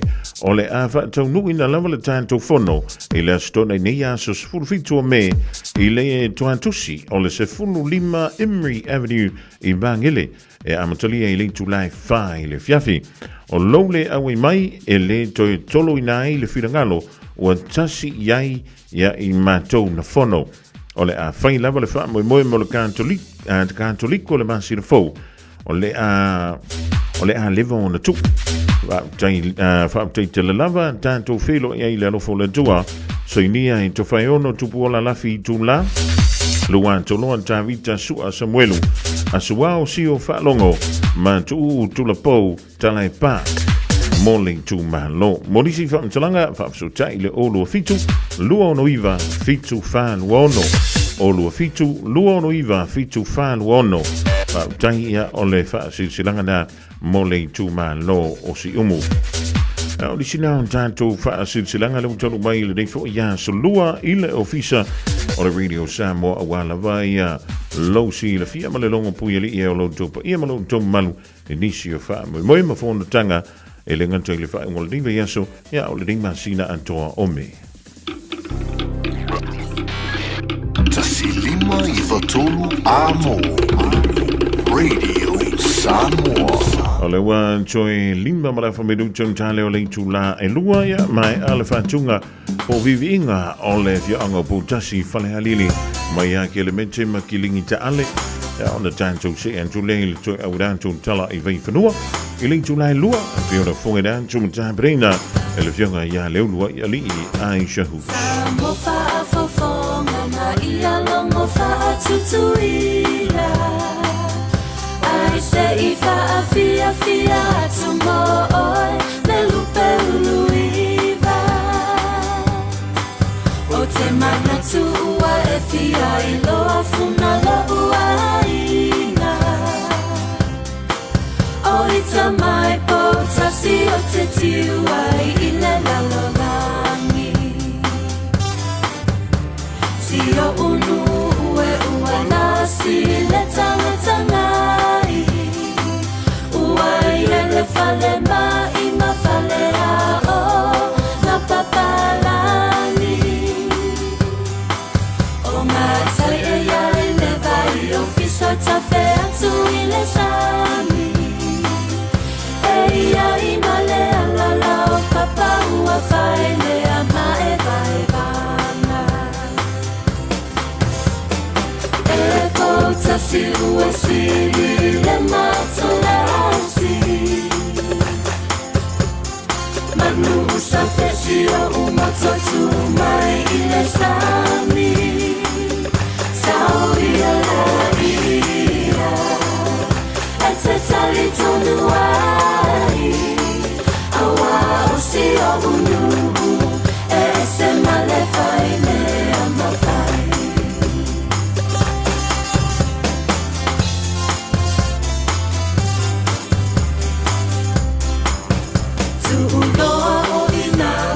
Solo le mai moana I totonua lo unu o pota sima whanga malama E susu ai tua tanga loa fio mele I se a O ali isa ona o si o unu mai anamua O te levi I vale pe e o te whai fua o se tala o nai a upu lenga le whaale tonua e lewa se tangata a whai e te le usita i te uoi i le pama a whai ua fiu o le nuu o le asawali loa i le ala e po tasi ua sili le matulasi manu sa fesio umoto tu mai i le sami sao ia la ia e te tali tonu ai awa o si o unu e se male fai me ando fai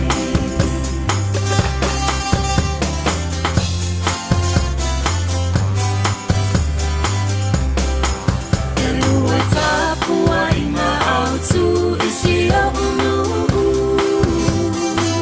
le e whakasa mare katoliko ana paulena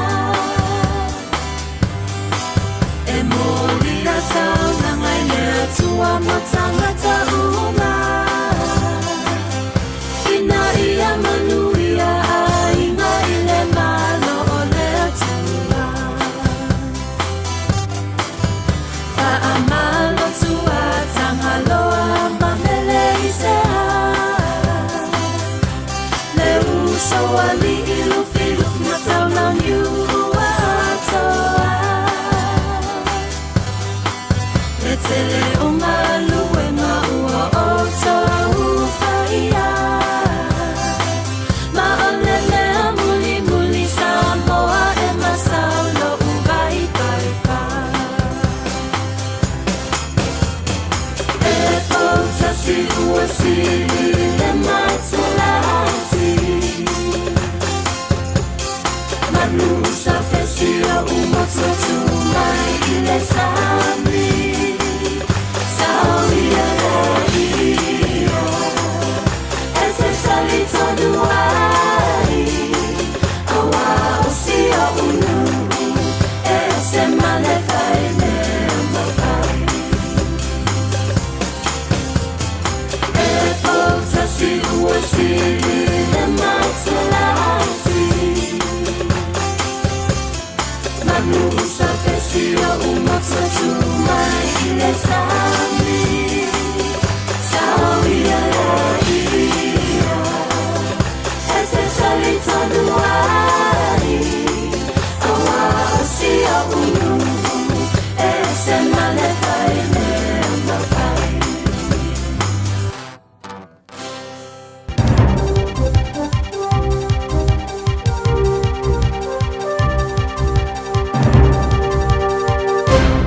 Tala whātua se whaopoponga le nei o tātou tala whau mo le nei tūla mai lo Radio Samoa. I tala o to mua, ua whamonia mai le te leo le whaale tono lo i aise tāsi o fuafuanga whaatatia le malo. I le tuiti ti ai leo le numero tanga te tanga fia pe ula ina le sikareti. Ma le manu lauti, i o mai le tausanga le nei lua o lua lima, ua maua lunga se pasene e tuiti ti ai le numero tanga ta ula ula. Peitai wa lipu tia mai le leiti o whawa maloa ni usila e se whaatano anga me se tāsi o fō mai. Le li polofesa ia Chris Bullen o le National Institute of Health Innovation na ia whaamanino ai.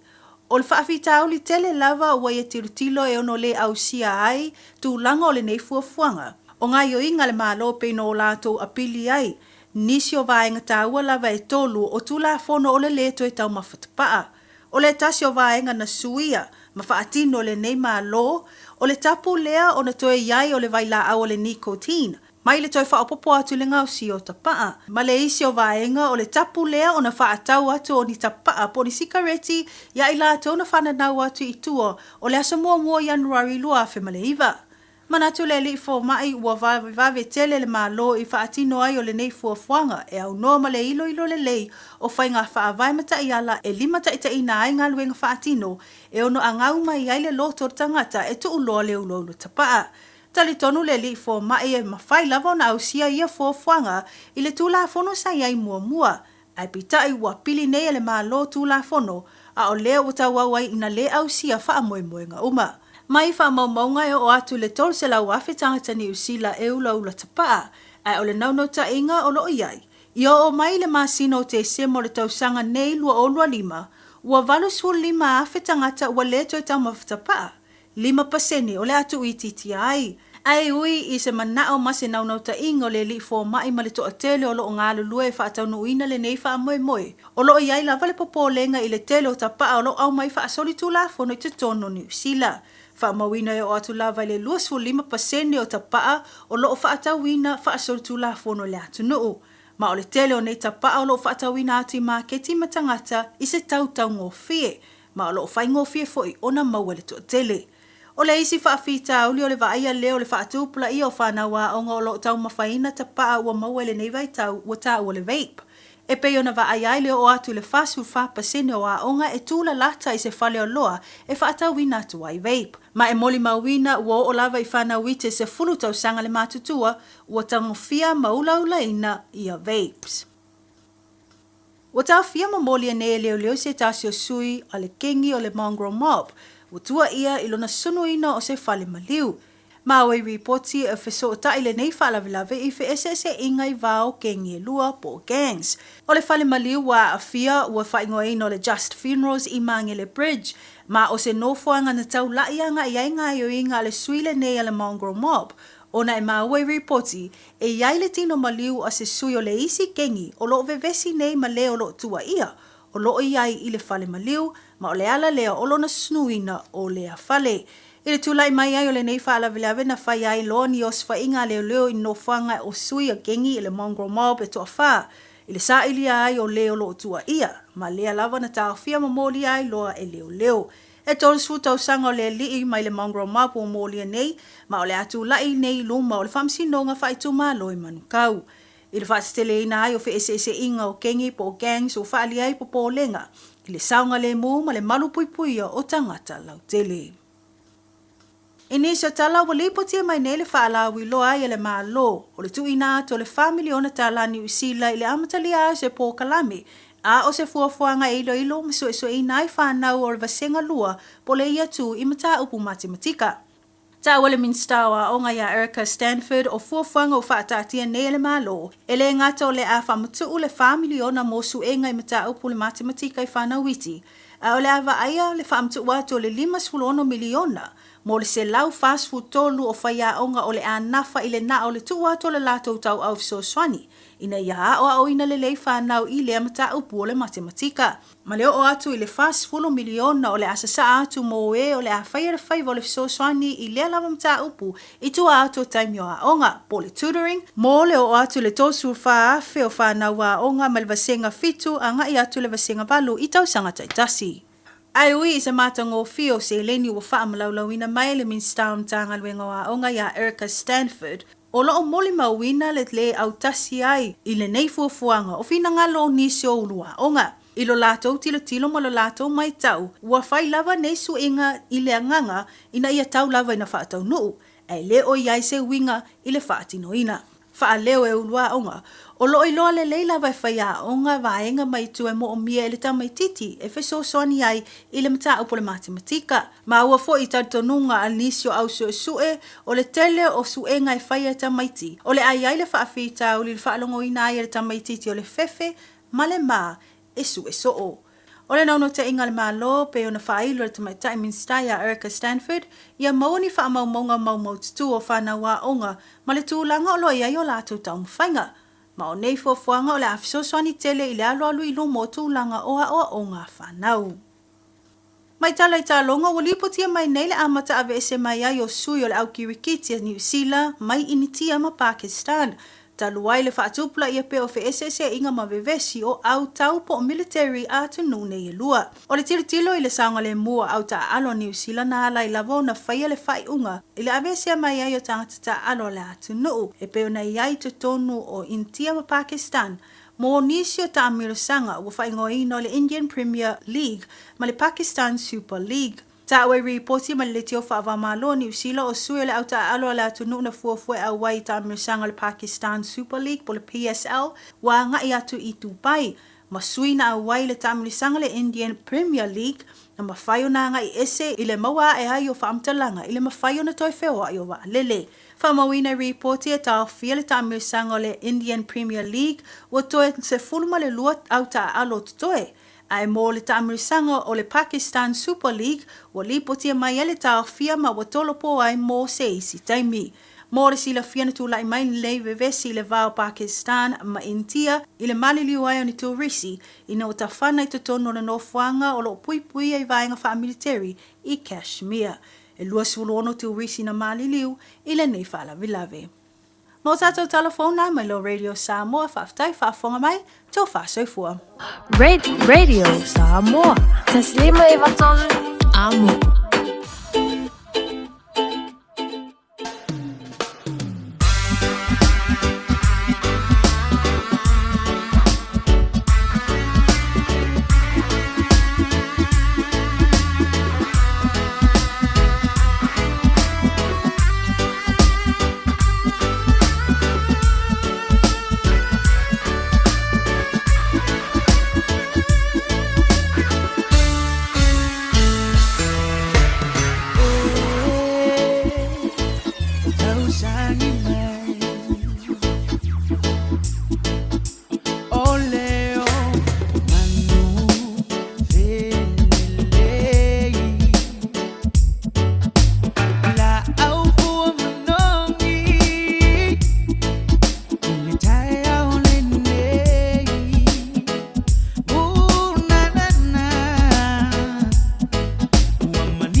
le Pacific Lam Van ma small man I le rivainga le woli ma le tuelangi le baina le frantunga tuai a banga mari yo fai vanu le rivainga le woli fa le lefu mea uma Wale ai se la popula.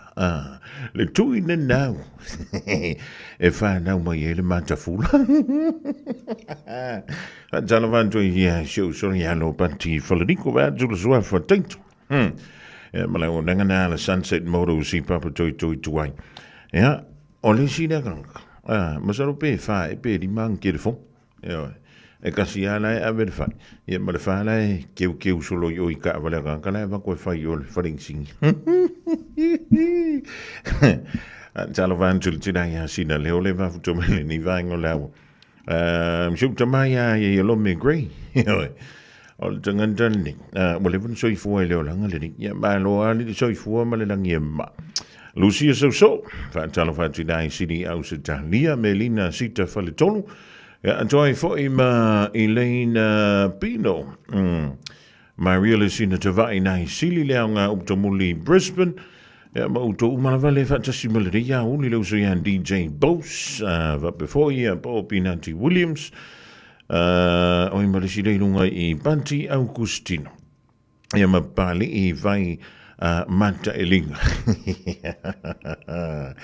Ja, even pe nga had vingo le langa le mo rian tolanga fa tanya le lo yeli mo anta tu tala pe ona sa e fa funga ti le vai ngola woling e yese mutele sa fa pe la ona tu le mai I se pitolo o le aio Palmerston North o le samali wai ia setina o le fa no no nga le tala le nei o le te feita o tu o le na tu le mai Ile tau sanga e lua fe lua se fulu.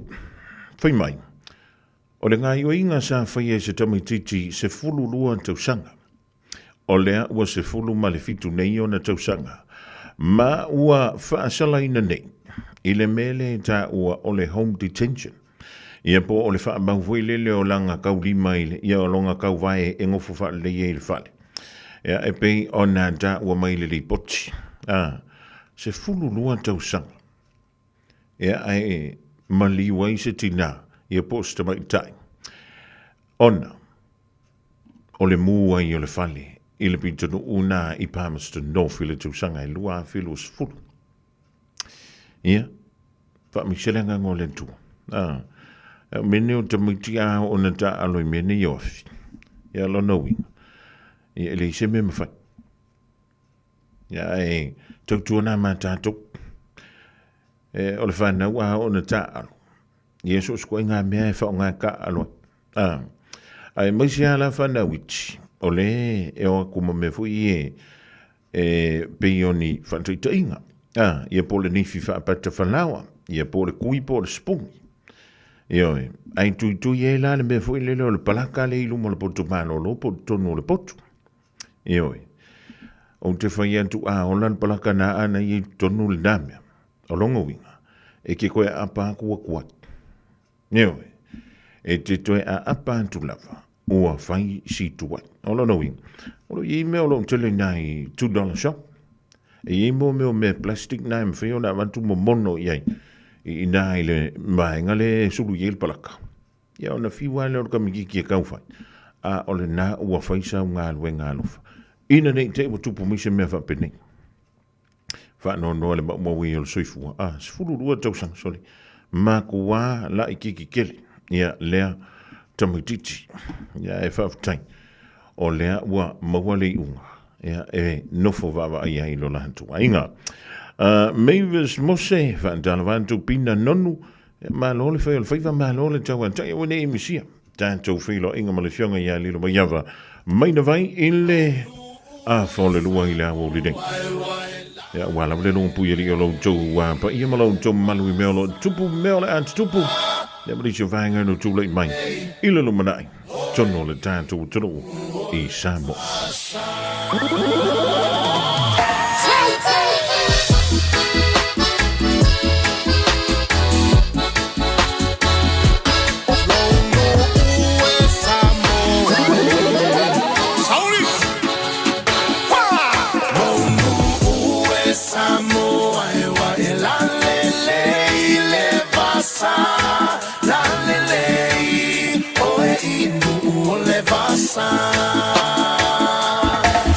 Say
vai. No vai ninu, no vai kiki usili. E malulu, peise ai si kulimi. Ae tau mawhai, he te oli oli. E ua e uti, i se whangu se koti. Ua sili la whawhina, e a taulunga. Ua manana i a tele, ona whale sa. Ua whaafua tonu mai maunga, sasa e isi sifa.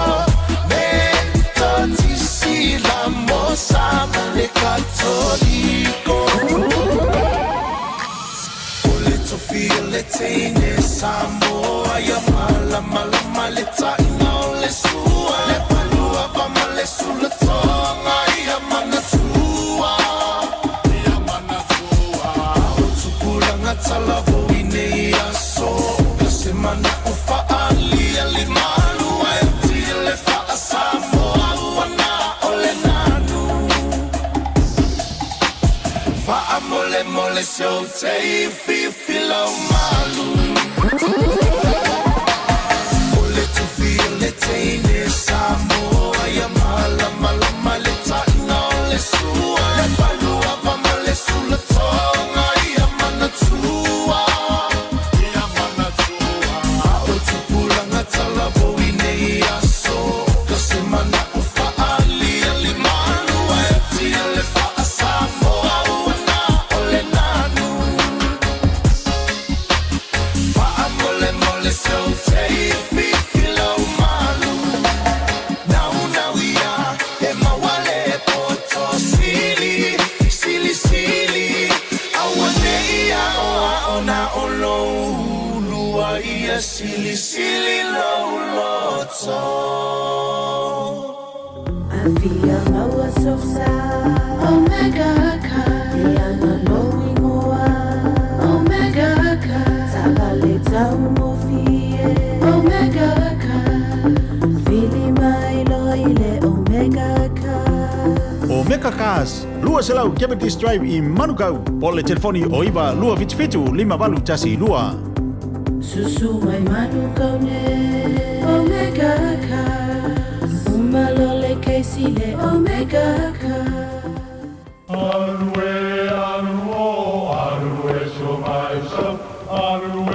O Samoa o le atunu ua mai au na tofi.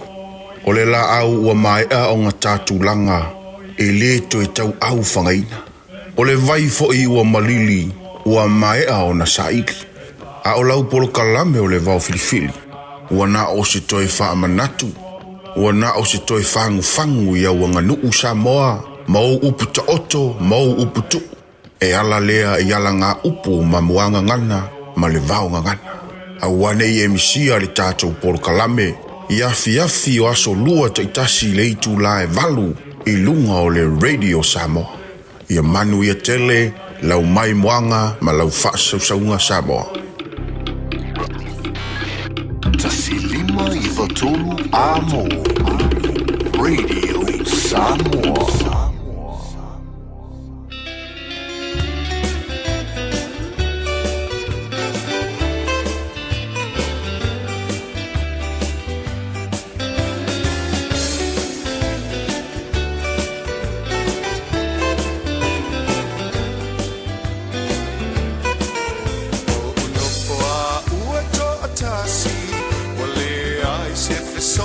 So ani o ui fo vanua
pele pele ina e pule oe I au whaina e pule oe I le tawhale to e pule fōi oe tata avale o ua leo ia e whaapale pale o lo tofi tai mai le langi ona e maua lea o le pine e pine au roe I le ono sai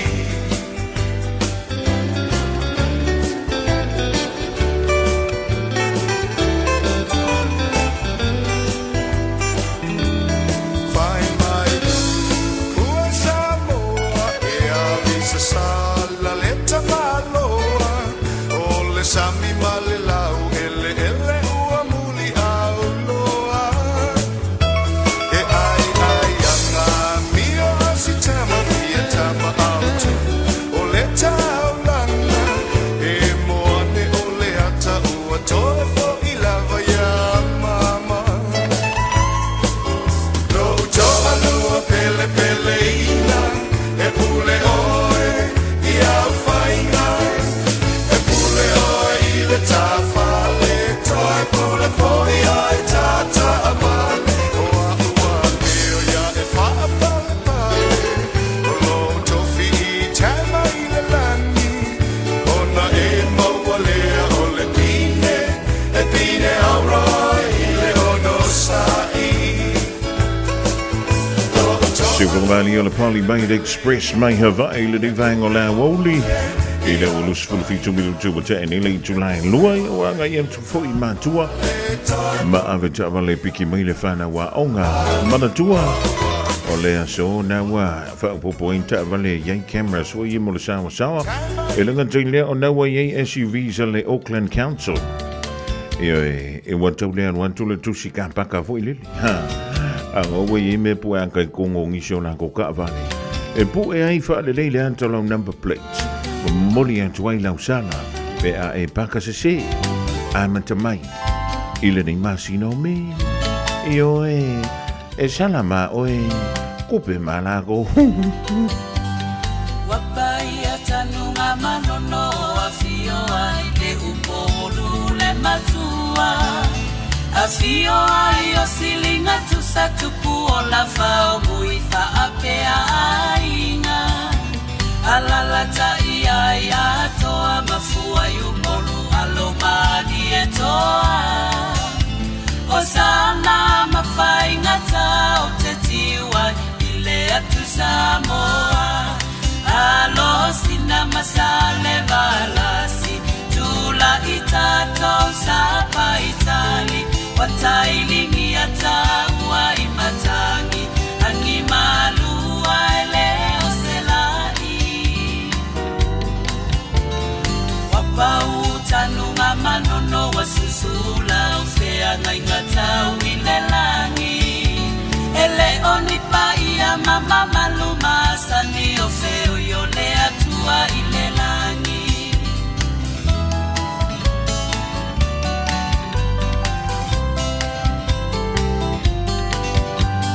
Ele la lele iyo sanga ngao mafola ile au wae maunga Olo osusu pea ilo ifofo ngoleta maita Natiliola Lesulufa inga inga senga seolela Okua fo oa oa onga Eleti sefa pupula ima otalefa Leta talomo mana onga Sulu oe mamanula Alo aneia youlu afaiva La aulie male au manga Tafio le fale mafofo la fala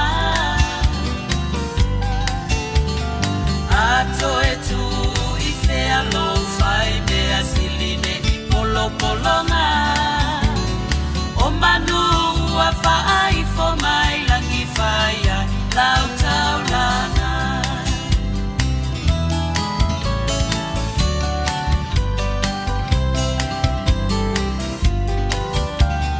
Samoa la uia ole vai ua faile atanga vai Ole tu ifitina tau pe au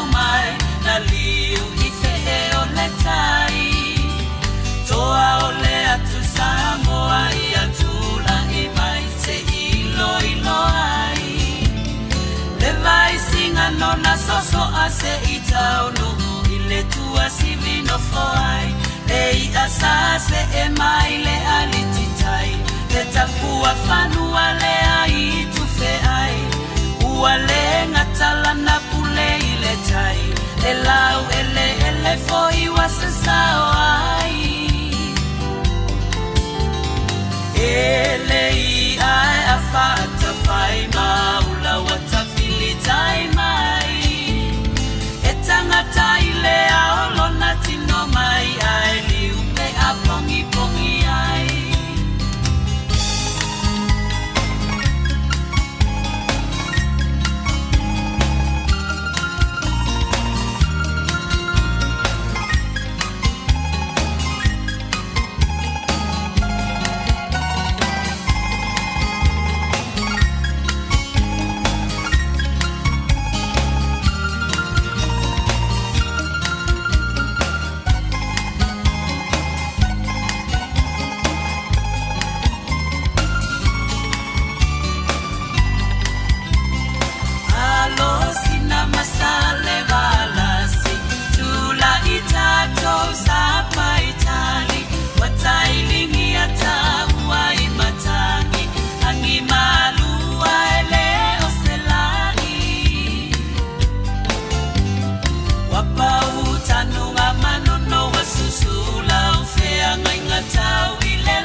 Mama maluma sani ofeo yole atua ile langi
Ole angat sa tali o edia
na maulaki le fina ngalo ele sewa ole atu ele fo ifanwa o ualofana ua umaijawa jalo kailo ufia fia ole angatatalu oe ia ile mafuta mafaipea oe mau so semea afailava ua esola tia iitapenio se bolonga aiui ilea elava maso alofa aiui ilea elava maso alofa aiui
Mauricio Fa'afiafianga sui fefiloi o le rivaenga o lea so i le tautua wha'awawa le radio Samoa tasi lima i watolu a mo.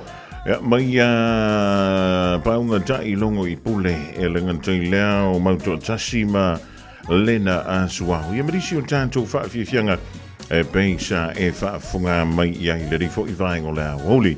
O le wa toi se fulu ma le valu ma le awamiru tonu tāle o le Julai tolu ia tonu. O le nau tau no o le tau tele o aweta vale ia mamātua foi.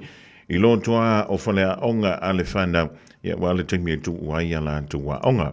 Ai pe ona masini ya woli o so lua ma so tofi o yesti tasi mau ai le tanto no e so ta ia toi le fionga ya lilo mai ava mai na vai le sui le tanto wala leo o lo fa pe leo na ngalue puna wa i mai tonu o si o tanto tro e fi o le wa fa tasi mai le fionga ya lilo mai ava le vai ngola woli ma ru e tele le santina wa e to na wa ma tan fa so solo mai ya me alo fo la santina lilo ma lo so i fu Vai. Pe o ke rua ola kau fa vale ama kia ya uoilo. Patalo fai la u fetalenga fonga mua ya fa pe fo ile fa fonga mai moa se tata watunu mai mo mai fo I Aotearoa New Zealand ya e mai sei fo o niso atunu o langi o lo alala papa au ai ya fa tai tele mo fa manuanga le satina ya e o ya ngolo o ile vasa le kupele yo o mai ai o te loa yo o mai la basi taimi ai whaftai lava mo whamanuianga o la sautina mai a o tau I nai New Zealand ia ti munga yo mātou inei. I le so, a mata mai lava ana nafi, ia le alu manei, o nei la matua ti munga o le iele lapta inga mai le official va ai tau o meo savili fo ie man los. Ia whapea fo e ti munga mamafa. Ia e no fouta iso tata o tinu peitai. Ia o lea ua ngā solo fo I mātua I le taimi nei e piki whanau mai a onga. Ia o a whalewa tu ua onga I nei taimi nei Samoa. Ia e tanu whale manatu. Ia o le tala mai a nisi o mātou a inga e malulu ina. Wa a matana wewela mai le malulu I tō watunu. Ia whapea fo I nisi o atunu o langi o loo au mawaisi o tata watunu. Wa e malo la wale soifo manuia Samoa. Whaftai fo I la tau tapua inga e meise o lo whaanga la sautina. Leo tatou te au lia le neiva yaso. I le lofa maleanga lei o le tu e manatua. Ia o lo tau whaitutusa I tātou le tau singa lo tātou tapa au siri lang. Ja, o le tātou tau whaifa malo lawa le naim tasia lilo le divaing o le awauli. Malo le o le sai malo fo I le whai o le whaifa. Mai le vai aso na se mwai antuni na o taunana yeile tau as malo lo le sauntina. I ini pe whea na tūlai mai. Ia mōre sila whia le tātou o tunu ai le I tala mea wha solo le tātou polo kalami le ia solo. Pe ama le 5 minuti talu ai ma tal no ama le fionga I le komisina o leo le tō wha wapa au longo I tino Filipo. Sa ili ava no atu iai a wafo isa tātou reporti mō le tātou atunu o whaafonga mai mō mai. Ia o lea lai tā ua I le ne au te lenga lava ia o li poti a leo I le lato ngā luenga I le vai aso lena mawai atu nei e mai se il whaasolo mai I le weekend o la sautina. O le weekend o la sautina lava ia o lo ta ua saunga le mumea uma. Se vanga na ia nai tangata fo ia mo meo bevesi la iti a inga. Ia o avata avale ona na ona ua mawalunga fo ile si tia o le whaonga ina o le ava malosi le whaiunga o le vai aso. Ai wana nafi. Na wana nafi lava leo lo ta ua e a wapa au. Ia na iele vesi ia fio anga e lua. Tufulele ma fale asiu. Ia whapena fo I ona ia ise whamanu alia ise tamai le anga ese. E mafua I tua oi o whanua. Ia ona o lea lana tonga whitia le whale mai. Ia ai ua mōlia ai fo inisi o le fio anga o toa wha o le fio anga o whale asi. Ia o ila tau ia leolo o masalamia. Ia na whaatupuina le whalablawe lea a lai o na whamanu alia le tamaa lea. Na pau leo le whalablawe o lea ripoti mai ia ma maua fo I ripoti a leo. Ia o lea na tupu mai le whaai unga o le vai aso. A mata mai le sfarailes to na ia sa matu ia o mai loana na fio le aso malolo le aso sautina. Ia le na tupu ai lo le whalablawe lea. Ai ile overall lava ia o ngā luenga leo malalata o li poti. Ia o le saunoanga le nā le li komsina e tu sai fo le tanuanga le so. Ele o iaise mata uputu ngā tele na o le ona, avata le ona.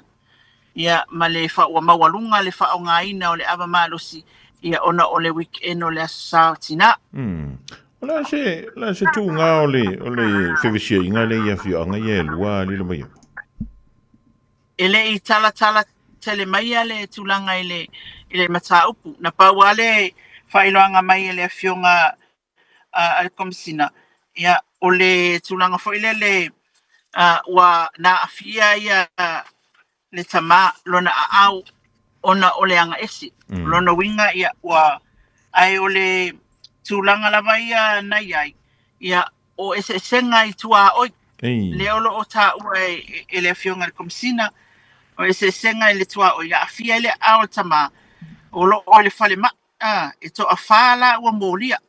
O le molianga o le attempted murder. Ia po o le fua e whao o le oti. Le overall lava ia o le lipotia leo leo o le asatina sa saunga le mume uma le alofa maleanga leo le tua. Le ri ia antonu ai longa e la vei tono le ri o le au aso ia na fia ia aso malolo le sauntina po le fai ngole vei aso ia stasi o le na mita wantu inisi o videos lilu. Ia le tau sisi mai ai longa o stasi o piki apu ina i le tanto vai foi le fio ango sapali ni mo tele sala fai peli ta o le fio ngale ri komsina. Ya, moni o lesa sa ele me lesa sa tilo tu ia yata na tu ina I foi enisi lunga o le tato social media. O le ala ele ia mai ele report le lo no winga lo fanga solo mai wa le fa pe e tasi se me e saule po ku ai po kas sa ula lo mang ya sa fa le olo ya o fe ala vo ye po le o ai sa vai. Ia ona tu fatasira li poti au mai ia e pe o mea lena ma wa mai le fionga komsina mata uputu nga na o atu ai ilunga ila na fionga ia le fa va atu ele li poti o tamu fainga ia fol fa fita uli le ia fio anga lua ila sona fi ia le ala na ia fa mtala ina mai ta uli so ma lo va tanya lilo tanto ye pe mta upu mai le mtanga wengo leo atonu ye se tasio mta upu le ana toe ta uafo Lena lui se tasios fo ingal mtanga wengo leo antonu fola au fa saina lava au lena manu mai le tala fa pea o da fo dalu los fo ingal se warrant ia po se tusi fo ilele e fa tanga ina I fa le tula fono malu le malo mua fa au penga ina lua lanto te solia ia fanua o le ainga le pe ona tau ia e moni ese fo ia fa mtala ina tanga tala to fa winga ina na o tilo ile I whamatalanga o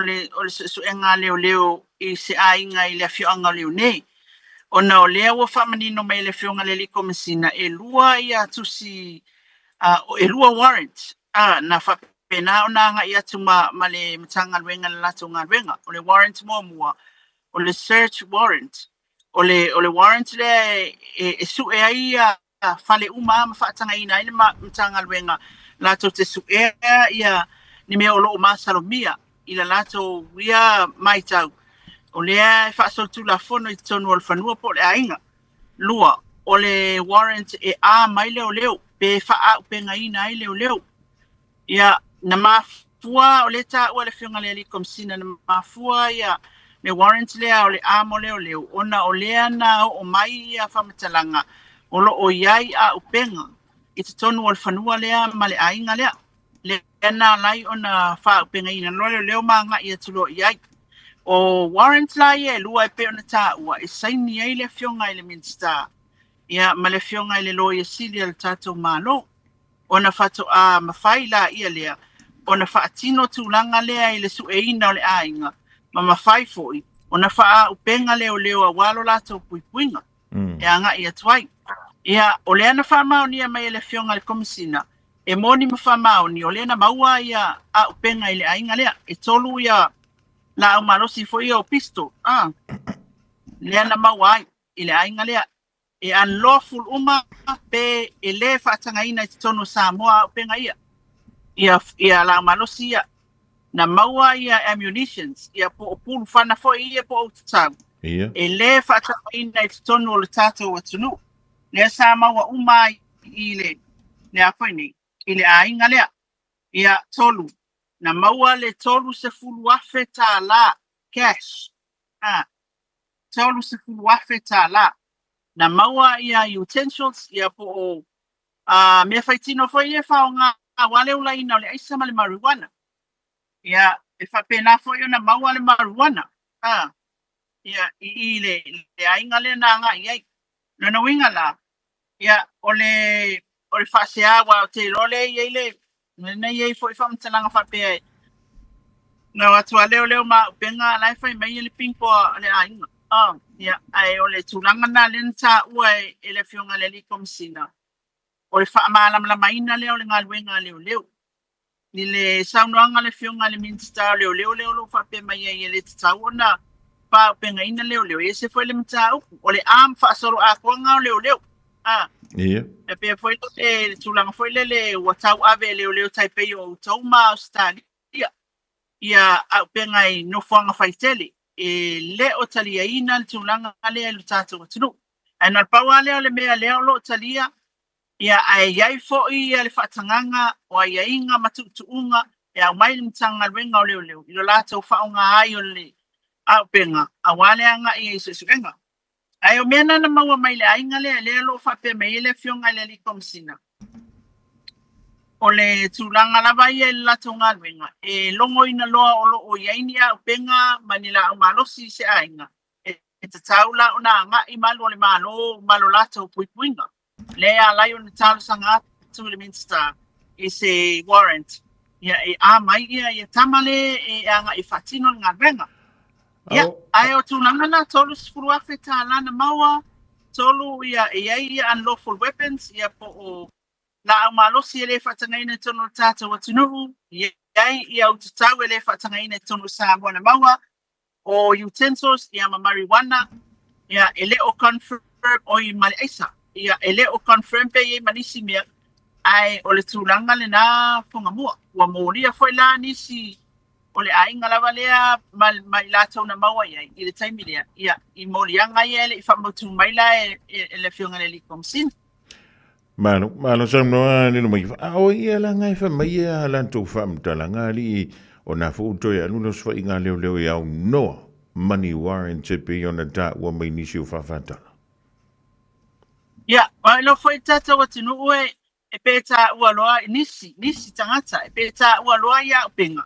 Ia. E ale manatu foi lele o tata o tinu o Samoa e mawalunga lana tū malana nganu.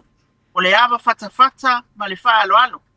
E anga iai leo i tua e o atu inu mafio anga e whai upu. Ai, i le tilo e le taimi nei ma le sauwhaafio le aisa. Leo mai o whala au whasaina, leo o mai ei whaason tū la whono au penga i tonu le tātou atunu. Ia, wa iei tū la whono o whai e le tātou malo, a wale puipuinga o malo le malo mo alatu ngā ruenga. Ina ia mawhai e le ngata, ia mawhai o na tino mai le ngā ruenga lea. E whai titia, matineia le tau mawhai e whai pēa le sauninga, ia i tūlanga i le aisa mali marijuana mea umai e whapea. Ia male tūlanga tāua, ia sefe ia malo le malo i le whatinonga o la lātou ngā ruenga. O le tūlanga la le nā, e pe e si ia e whina ngalo le tātou atunu i le mata upu lea whangamua. Mea whai leo te iloa lea la iau na tali mai le whionga le li Minster, le whionga e whawalu. O nā le tūlanga whai le e wa ailoa la ua o leo mai whangawha mai. E le se me whapea lai Samoa le ai o le aku ulokum. Ia, lea la ea, hai ona tātou, ona iei tūlanga ia, wai e se ale loku lea susa, e se le sau le whaule aisa i longa whale ma le tūlanga o mawhapena, ai o le tūlanga na pia whanino mai nei e le whionga le li komsina, le tūlanga na iei la lātou ngā luenga i le whionga leo ni. Lilo i ini whina lo lo siringi ai le tūlanga fui le pe wha mauni ana lo tala noa ma le whionga le komsina. A tono le sili le tu ina mai.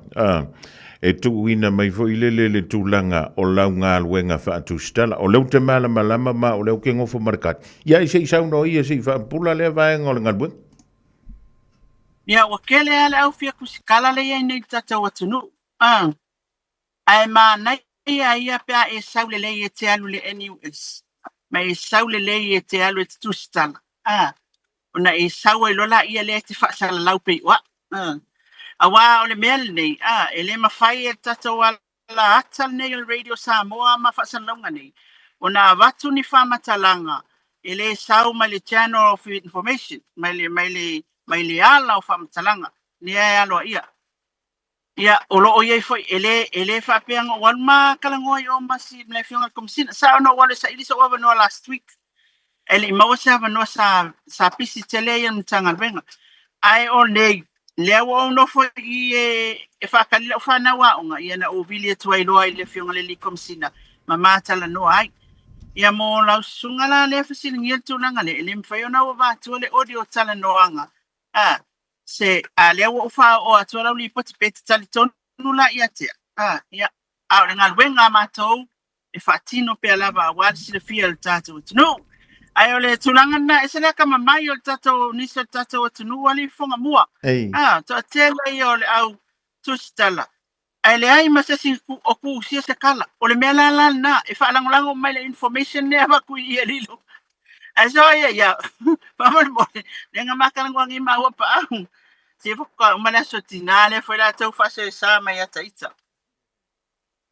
Ya malo va tai e pe o le tunanga na lilo e le ia tu antu sa o le ufiong ya ona manino I le o le manto le vai ya wai e fo I le pui ngau mene I sources ai ele ai fo I se tu la fo no lo fa malo sia mai e ka ngoi prove ko a menga le ngang lu ka ngo mal kom sing a fa ona ia fa mo mo ai bullet ku skala pe review pe de le men tona no fo tam mala mai e le va pe o I le mantapia le mana ia o lo ia ta iala e lima ta inai wai o le mela e tupu le mai ava pe tanto wo nei la I le fesilingi o le fa mounting o mene a faila e o le mata o le fa msinonga a matula fa maunga o le kala o le a fai mai ngi la I le si ku le pe o le fesilingi le moni ma le mo a wai e te taulan te ia le fionga le komisina fa pem oi makere kala ngoala ma se lilo ile solua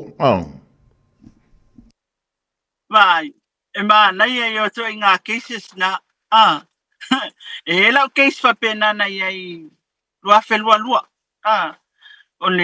o la post ai wa makua fai ia o e stata ia e mantua la o ko delete la ko comments ina wo talia te fa ko pola la le angola post ma la me was send fine ko lo ko delete sa mala ko comments ele lo wo mano screenshot inga uma comments o le mela mali o ka o le evidence ma ngai ia ma na ia o le famtalang a wa lo avela tang ya ona mori ai lo le wa le wala vale maule wa bat melna mana ia ol mana ia to nga kisis fa pena I fasili lana tata wa tunu wa saula ele o telefone anga ina fasit pia mana ma fo ai mana ia o le o mai ai se tata wola ya batula ele fa mau ia ona talton wa fa la ia le e ina se tamta abune te wa o motu sia fa se tata fa ngali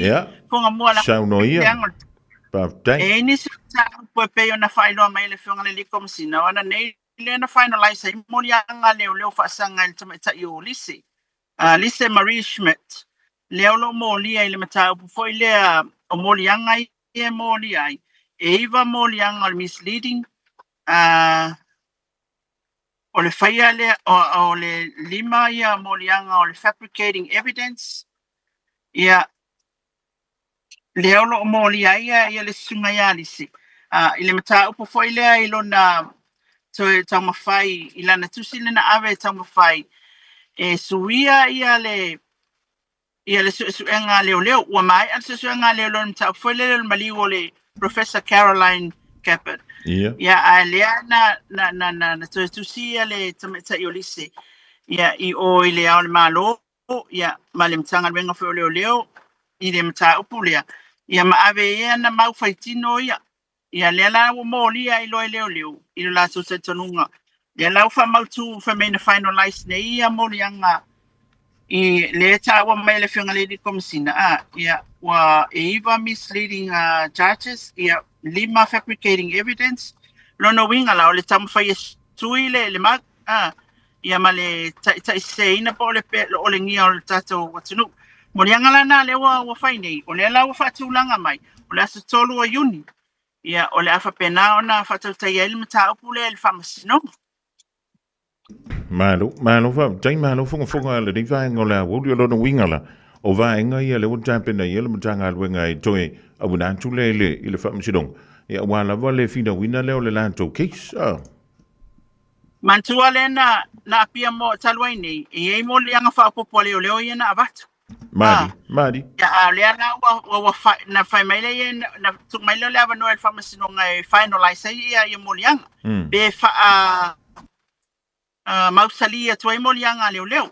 Le ala fa mausali e iva molianga ia ole le ngia ma le lima ia fabricating ko tama fai suile ma e isi molianga en tama mai le fionga le likomsina ia wale kusi ma ka kope ole sa no mai le fionga le likomsina ai mani no ati stato report is time molianga ole sunga ya lise le lau fa mautungo no winga la le was set le aso mo le hearing ia ole aso tolu o uni pe a le sausanga ni ia e toilo te ai fo le ta pule lu mal fam sinonga tasi nam ta pule sa tultulo mel tato watunu ia if ia malama ia itulanga olo ia fanga solonga ta pule awa foi molianga inta o fa pe o fa popo molianga o le sunga ia lisi ia le lau fa malama mai nei el matanga wenga le tulanga le e la lo ku pe auli fa mo Sao no pe la u fio o tato fa mai o tanki fever man tu ole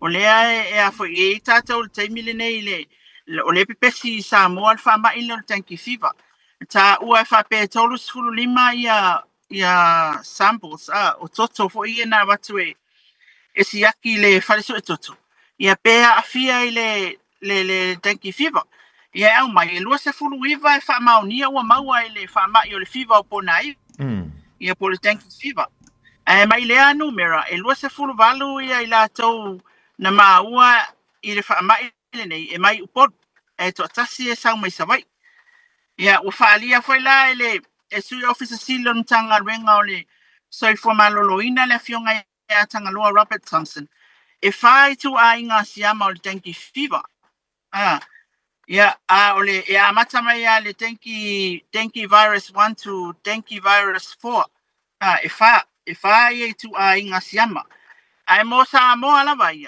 ia ole o mautino al terminate po le fea le siama le sao nei tonu le tato watunu le pesinei o le fa mautu mai el mtanga luenga o le tule isisifu no winga afia i mako fiolai le tule isisifu o to lanta e tulanta ile ngantole maleva le ia fa pe fo ile wafu i mulfonu ya o ma tola le tule o le tu sifo por le tele na afia mai tangata nei pesia ile tanki fever ala senga yo inga lilo le soifu malolo ina foi ia ilanta wi wa fa ma ni ala afia ile tanki fever mantua le yel tulanga foi le ole o tol mtanga wenga ia ma ila tau foi ile ngalwenga le fana ina ia no fuanga foi o le ai matua tele ele nam ia e fua foi e si la foi fonga mo e fua le kupe mea uma awa le fa pe ele fa ka wale baila au le fanga ile mele e fai foi si ka ka o ia mea ia mela le na ole ia no fuanga ia pe wa onga ia o no fuanga i loa le tau tu fua le namu matele ele namu ia ina la yanga ia ngalwenga le fanaina o te mana tua sa ia foi tal no anga ile fa nga ina i le poloketi miliona iso na va nga tupe ina ia mafai ona fai al tulanga le mo no umafio anga mai tu malo te tas ina ia fo ia va vel fa fita uli le ia le foi wa alu wale va na alu le fa san la nga le fionga ia au Chris Hazelman i tato wa onga uma olo o to ina le la au foi le ta o mato ni o le fala le fa matango fie ia ta fala wale ke o ka akele yo le la au le na la au le na le o ta mafai le wana alu fa sisina ina ia remove le la au na ma ya onga ina ia wa ta tu fuele nam e kimulo ai mai sala taimine e timulo alu lo le timulo fo wa le se me sao mai fa fo le vai le so e no fora le vai le tono le la au le ia matau tu fuai lo namule la no na o mai fa sisilanga le ina ia ave se alo ama fatama iela aule taimile na amatai ona toilanga iel mata pule el tanki fever ina ua maliu se alo le atunu le a sfullo to sanga le na batu ni sila so le tulanga la na fonga mua longo la ofisa so informa lo ina pefa pe ole te ba ailo ainga lata el taufusi o tulanga foi e la tele na mulva enga ele to te yai ai wa yai foi ia lapta inga ma fautuanga mtanga wenga o se fo maloloina ile fa mamale o tato no fuanga no fuai wa ai atingi apa tingi fang meto tu fuai namu ia be ese tapena le o taota ave ese ani mea foi e ono pa tatu fuai namu fia e o ia ia mfaiona awane ito pisi le fa ma ile matape atu ia le tanki fiva mal tatu utino Lele malo fa a faila wa fiel tanga to se ai ole ala fo so fo malo lo ina na so so ni to ina na tanga ta isile fa mai na leo ta fa ma to mata fa lo penkolo pengi fo la u fa to le ngas ole inu le fala metinga altino le a penadol ia inu le ia lava le vai ia uli le inu pa malolo le fale ia te tauta ina mo ai pe lua pe tasi le faaso e mawai le tangata ai a worst kele la wai a worst lo fa mai e afangi wa e awa ina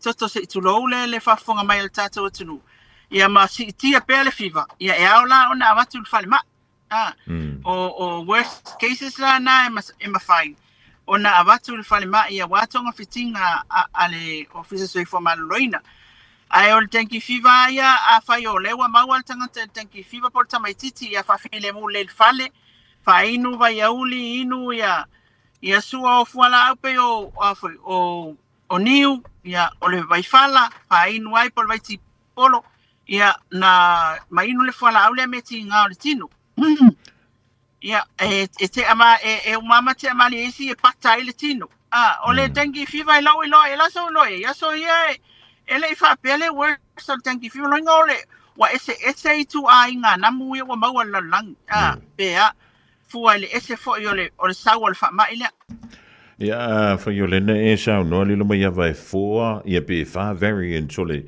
si amale tas lo no wing ai na manta mai o ele malo stil fa yola ole fa le wala ve ai tanto ya antonu fa malo si ele se ngatele mo le fa ma i o covid sul mo le ya le na ye yona vaenga fa popo ia na mo muri ia fa ya la stinga ina wa internet e fa umiana fia ile so fo maloloina ele fa ma ir covid sul maliva e le ke so mi sela le na vesima to fa ngol va son se va to ni o se tanga te fingal wenga ilungo stasio company va fa lwa ile va au kilani male moto wahik ya na fa lwa vo ila ilungo pas malu stasio supermarket ile daulanga ya la ufa no fisia uma tanga ta ya na ye ile te ya ona ole tom foi le ia malu pui al so fu maloloina ai mai se le pepesio le nei fa ma yo le misela ya tono nai mo ya fu e matua ya la afia ai fu onisio alo mtam fa na wala tanto tunu i tau sanga uma vai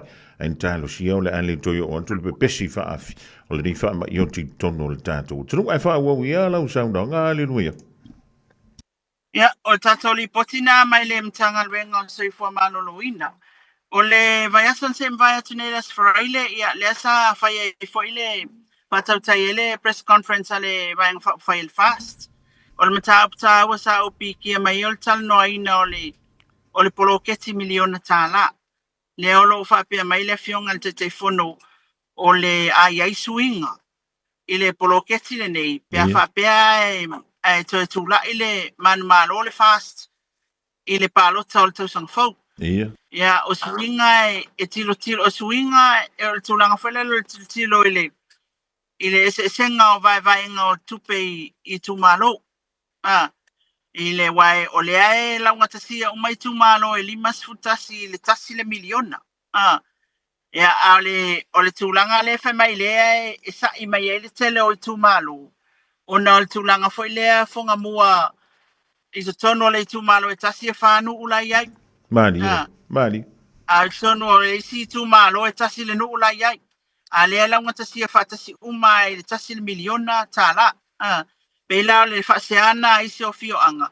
O i se tu malo ona ele o lava la lato vai nga mo ati na e bloket. Ona le tele no uia e lato te fa tasi tono le tu malo. i le poloketi lea e o isi a fio anga la e tasi ale nu. Ia tūlanga tā ua. Awai i le tūlanga whaile le tātala no ai i se tūlanga o lea e wa i le tātou atunu le taimi nei. O lea wato e le stala le tātou atunu i le whainga pālota. Ia wasuia whaila lola ai tū malo ele wa i numbers. O isi tū malo o te loa se taimi saunoa mai le fionga to le foa. Lea olo o komisina o whainga pālota. Ai wai einu o te iloa o la ua wai lalo le numera o lato lola pālota. O na o to tele o isi tangata o tangata sa transfer mai isi tu malu. Le sa pālota ila o to e fo isa o tangata i e pālota me la ua lala mano fuai. Ia tai whate ta ingala tai pe fo el mato i tu malu. Ia fe mon tupu e ala mato lola sa iai. Ia le maua tala ia o le o to e au sia fo le na fo numera. Ia e ono iai la suinga la na ile tulanga lea. Ile vai vaenga o le mana mi ai e nu mafio anga le vai vaenga au te iloa. O le vai vaenga ia sa iai le amatanga mai o le polokit. O la sa tilo ile numera le o lola. It's tonu o itu malo. Pe kasi le ku malo ai kukusa le nampa o tangata pālota le itu malo e tasi male itu malo la e fafio anga la iai tonu. Lea la ala yo na nga va ala va yetu sal miliona. Awa afa ya fe fixe lau ya tangata ia pālota ile itu malo le nei. Ai tasi le nu le tonu ai afe fixe lau foi ia le afa yo tangata la pālota mai le itu malo la e fanu le tonu. O te loa le melna sa focus ele vai inga le miliona le ai. Le tata te il te mil nei. Ia ai e fatu pu manatu foi ia le finangalo le fionga ile. Te whanol fast. Ia wala tauna swinga pe a to tu la il whainga malo le al fast. Lele, ia, malo wha. O le ala so whina no voi le wa, le te i tono o komiti le tau i tau malo le lo mai ava. I le vai ina le ia wai. E le poma le e fwile le a whaila e le a whiwhi se lau, tasi le nuu na le tolu se lau tangata, whata i ta inga. Ia e sau le isi tu malo, ia e wha nuu po a whio anga i tonu. Ia e a wheli masela, ia o le ala suwhira ngano le vai ngai tau nei. E te tau ana whapapo ina i tu malo la e te lele lola pālota tangata. Ona i sea, e tele atina e te tau ana wha ma ite mai o ele i tu malo la o leto tele tangata e ngā lulu e mwhai ala to polokets. E te tau fo iona tilo i le vai ngā tupe vai ina mō le tu malo le wala i titili la tau lola. E whea ai le vai inga. Awa e sa o le tala lea. E pei o le tūlanga whaile na e whawhawhai nisi o whinangalo nisi o i tu malo. Ona e kaukoso ale le miliona le a nai nuu pe fi o isi ku malo e ni maa pe o mo fo yangu ula e kong. I le vai inga. Ia o isi tu malo. Ia o le e fia la tau ai e mo i e a whaingi. E tasi le o ye mo yo le tumano e tasi al nu le ton ia e nala ona vai e fuala i tangata pālota ati tilo te mil nei e tau foi on tilo i le mela e work mail poloket mari lae le ilo na fatinonga wa peto e titi le lola le tumalo ai a fai sau e valu polo ke ki ngafaakingo le milionga e kas. Ia. Valu polo ke ki community project au ngā le milionga e kas. Makua ke le anga au ngā mo tatu atunu. Ai a fai e fiku ia fio anga le tono le tu malo e tasi ai a vaku ngā le vai anga o il paelo ama mo avao ma mea ngā laele o iesa polo ke ki o tino mai e tilo te tato malo i tūlanga na.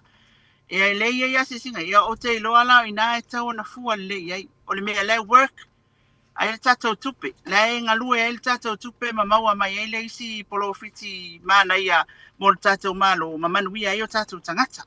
A o le tūlanga lava ia e tau na tilo te toa iai ina a fai kasi milionga wa kaunga makua ke le ai kasi le ia wa fate ta ingala a fai tasi le nuu tasil miliona le la ave yai na le ono se la won tupu le lola le la kosol miliona ke o fo ele over 20 ni polo ke ki afu mai ile afio ang se fo ya le ku mai se fale mai po le ase me nai me la itina fa ia I te tono o wale anga le te le la to fa so mali yo na itu ma ko ye ta ifata ilima ta yo no ya afio anga le fa ku sta ala kala le fa pe o su ole fon fa va ya ana lu ona fa pe le te fa au ai I fo ale tulanga ia au nga ta tu pele ave tu ia mai to e maua mai awane nei ave o ma me fanga la kwango ko sa wa nga ka mi ma uma ko ya nga ku pe o le se me maua mai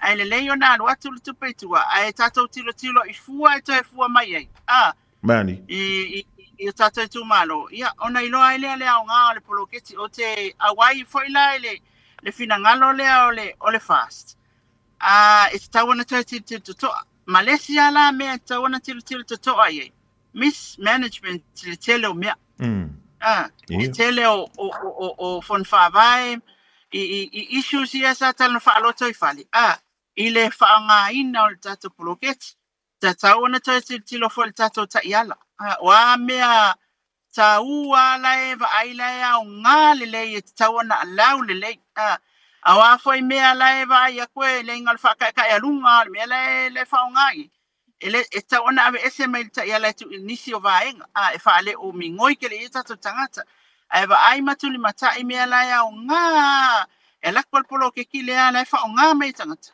kamalanga koe whaau sole mai a wale atina e manuia o le tātou watunu ia o sa uia lea iloa tanga lue fo no tato poloketi e te tawana a fai tato te mana o te fai poloketi lea wai lawal fai ngā malo e tū mai tilo to il poloketi lea tilo to ia wai fate ta inga fonga mua ia tele tū malo ia manu uia le mato fai tu o le watasi ale fale mai la wanga ia ina o fale olu Io o le wata silfa mai ona le la to e tam faia le unwenga le fa mai fa itu malo le unwenga e tau o tele ma wale pe o le meo ale te fa nga ina por meo la tam fa renovate ma to tam fa nga ia e titilo fa le o keida molta to malai valele Manilo. ia e foi tu langa foi o le atu pu se fa la ve ile malai valele o mea tatu tele iloa matau puleina ia a le foi tumu o ia fale mai fale o como ia le pa ia male malo le tata o tinu o lo anga ia so it's a tono poloketia e a nga io e fa mai IT o nai clinics la ki foi pe a ku ese doctor se tas ia manai vai e tawina keita ai se fia no le tono le tu malo tas e avoid ai le anga itasi ai o le mele la mo le nei taimi ai po le alfa tu langa ngal malo ia tu langa le o nisina ai kia foi le ina ia mafai ona il poloketi lea ina ia mafai ona nga le tatou tupi a wale le ngal whakau ko ngi me whako anga e fiu whakal se maumanga le se maumanga e whakau le makeki ioi Antonio le siva enga lilo mai au te lilo penanta ua ile wha talonga lea ia ile mai tau antu fo ile leo nisi na e maua fua antu nato tanto mea nao ia arua ko ilo maleanga ngau lilo mai ava ile divai ngole fif ia Antonio le afa pela ona toe fa wawina ia ise teimi ele o toe mama ai ole tantu ting ole wa se antu ya lus fulu male afa minute ole wote ai nei ya le tu lai tolu e pe ole yele tantu filo inga male fionga ya lilo mai ava mai na vai ile nei fo ya solua 24 hours a day, 7 days a week. Radio Samoa streaming live on www.radiosamoa.co.nz.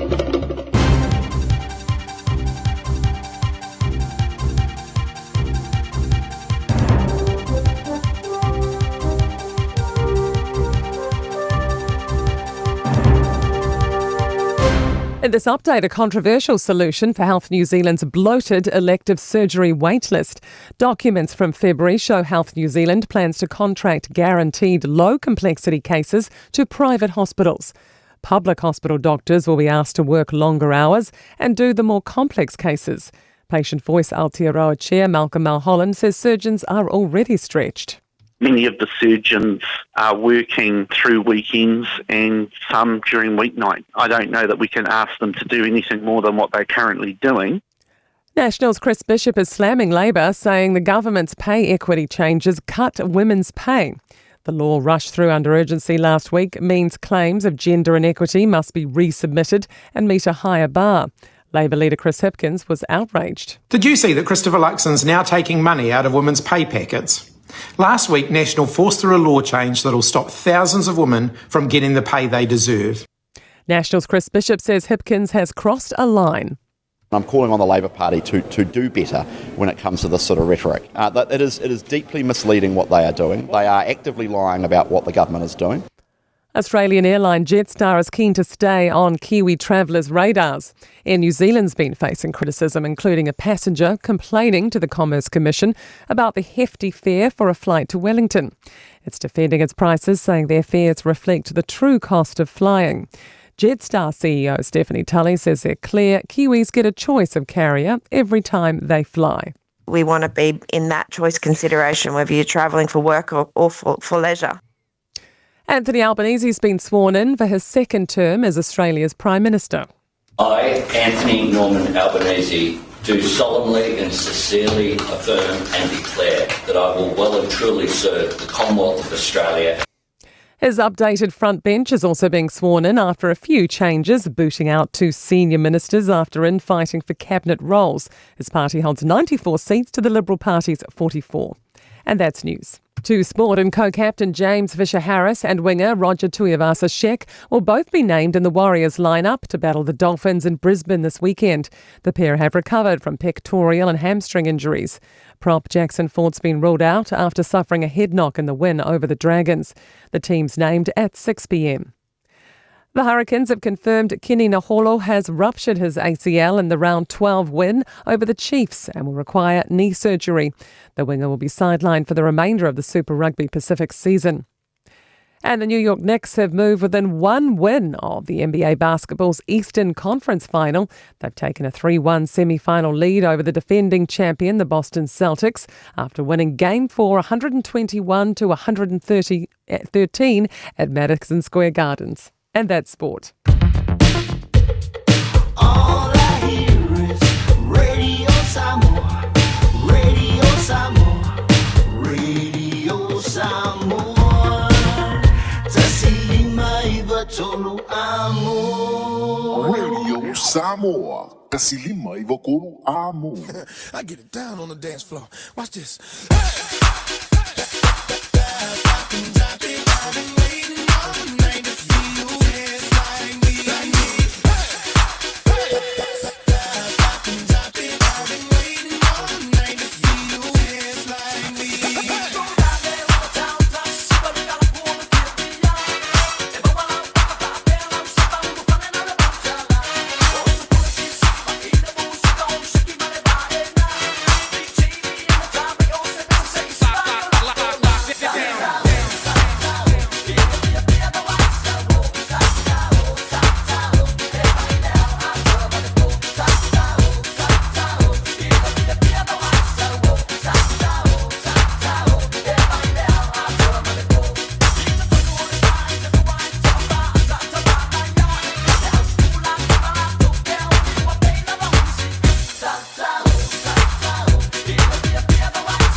fa manunu anjo no le motsia fa fo se yo le tanto so te inga le fionga ya lilo mayava o no nisi tulanga le ma alfia e wo fa mutanto e le tanto filo inga le ya so lua o le wa se antia lus fu vanu miru jo te enele to line to lu fi filanga ngo le fa tasi mele sunga ya Victor o le to tomla danga le Tire World and Auto Limited yona la lai lua yo Tara Victor da lofa o le uto e la manto i manuka o mai lo sunga ma le tau da ya jo ya ale nga fa lo pasalo fa so lo sunga ko mo malo la sai malo to jo pasalo fa foi de malo samo pena ma ko ta mai le tu la malo la sai malo ko ta wa ta ya to yo o mai de tenga duenga disi foi longo ta val ya pese de mulo sa pese na pisira wala ya alo la vore fa malo singia o ta wai ko tenga la vese de hiding se ya kan ka wai ku sara maka ko mal la ma ko ya ta pa la vale nga madu maka se bit ya fa te de ke fe roi fa ya ma ko so ma ka kanga kanga so check ke ui wa ma wa su ru wa kai lo ka ma ka to sanga le ya ma lo le on sai ma no fu le fa ma lo si tu ma fa va le dia solo e wa ma lo le solo so ma le solo le solo tu pu ni su tu ma o danga o ani va ngai tango na to fa ma tu pe ma fa ma tu pe lo tanto tu ya wa na wa e mo ya go si ko fon ki si le ke fu si kanga ri ya Victor ya sabe o ya fo mo o de ele ken ye ma ko ko ki si e se mo le sa para ya mai kana ve ko mbau ya mai ka ko ki si e ken ye fa ka ma ko no lu ngat ka ya ngai fa ko ngai go su sengi sengi fa su sengi ya ele se son kana ve ka ia ai kau mo fia ai go su sengi ngai ese ma kau mo ele kai ko ma nga ku ye se kana ya ko sala ya ko ore maka kwa go su sengi ni ma su sengi o kwa kala ya le ling io ai sei umang kau kuma ko fangkis nga ku dei dunga lo kana fa mo le ni le ling ya mo ya so virgano fa fonga sa mo ani va ga umai fia ta u ya ma do le wo to su lo mele la ni va ngol chef ya fa kai ma ma to no fa ro a mo ya ma sa ti ta to ko sini ma tu a ro pa u ta to fin so lima sene le so sea so lima sene ta Pedro taba di ma to pamu oliva stasi bua tala to viva ka ko fiso tala fitu to sene o ne ngalo lo epoca tex ya point scan to na to falo lo e moro discount ka Pedro taba di ma to pamu ava pero mo so caro airport ke fa siri ko to na to bon pesin ya de fengo vengo por ya mo so ani mo oi o ne ngalo ro con kesi LPG fa so io lo so fitu tala e to ya fa tona swap lo con kisfo ya ina ma to pon be pe mo pare to lo con kesi e o ma to vi fio con kisfo ya lo fa con kesi ma to vi fio ta pe ko swap ya o ne ngalo lo swap fa ma se fa ta no be ya ko tin pusa ya no e wa ya ba ko tan ta to se va ya so ta kasi ya ma ba visi da ta o fa to molosa i de ta to pamu va ya so ta kasi sa fa man ma lo ne da so e be le o re fa mo ni ma ta to da ta le nei va ya so ai me ta to fresilia ma to tra to si pasi di ma to sta ma ki vo a fa pe ngari fa la full service ya pe le la man nei sa va ta ma lu ile fa ke a ya e ringi min si me ko pu ya o mo se ve lo ta ba le a ti se pe ngat venga tro tena ya fa pe ke wa ngalu ya ke ina va te ro ta ba ri na wala ki no mo ti no fa pe ke mo ti no a ma do ta ba ri ko sia ya ta no fu ina uso sa mo te na singa ringa ma to proceso swali pok marawa fu seve na ta folea process mission service sa bisi na masota vale modunga do inisi modunga so le inisi ta to vale this for the lowing of snow ko a pesen so le vayaso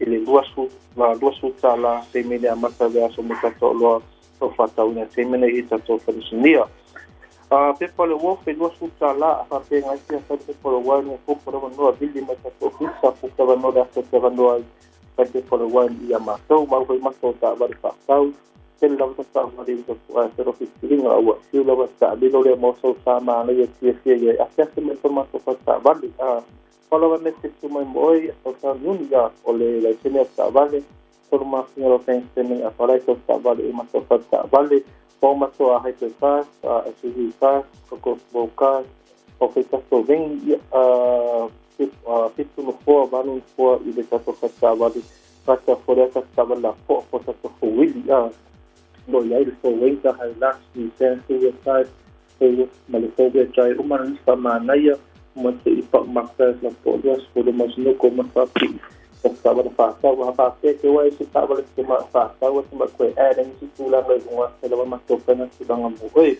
ni ta to fa ta ba de mo ke sta ta se fa ta mo sta ba po yang atas boleh sabar itu mula baru test masuk pertama di telefoni oiva lu kita sudah dua oiva lu kita sudah dua mana satu bisa orang falta utas itu sudah peso ta apa apa sesuai seperti ini apa peso motino amalu tak abar itu si mau kemasya ya liga malah saya sendiri motino ya pak ngari ya leksa ini masuk pertama mau aku sekian dua masa lima ang ilungan 2 ada mau sakositin na kilalo masa sulima por sufa kapasitin na klave masa sulima nga ilunga i-efekto ng sensor ni Beaso 2 hospital atin nga masa Beaso aparte mo ya ba nga umma kung alban mas nga nga disilung daw nga masa Beaso isaw sitin na mayama so mo sa sufa makta so kasi so dimba kasi na ba aparte nga sa avali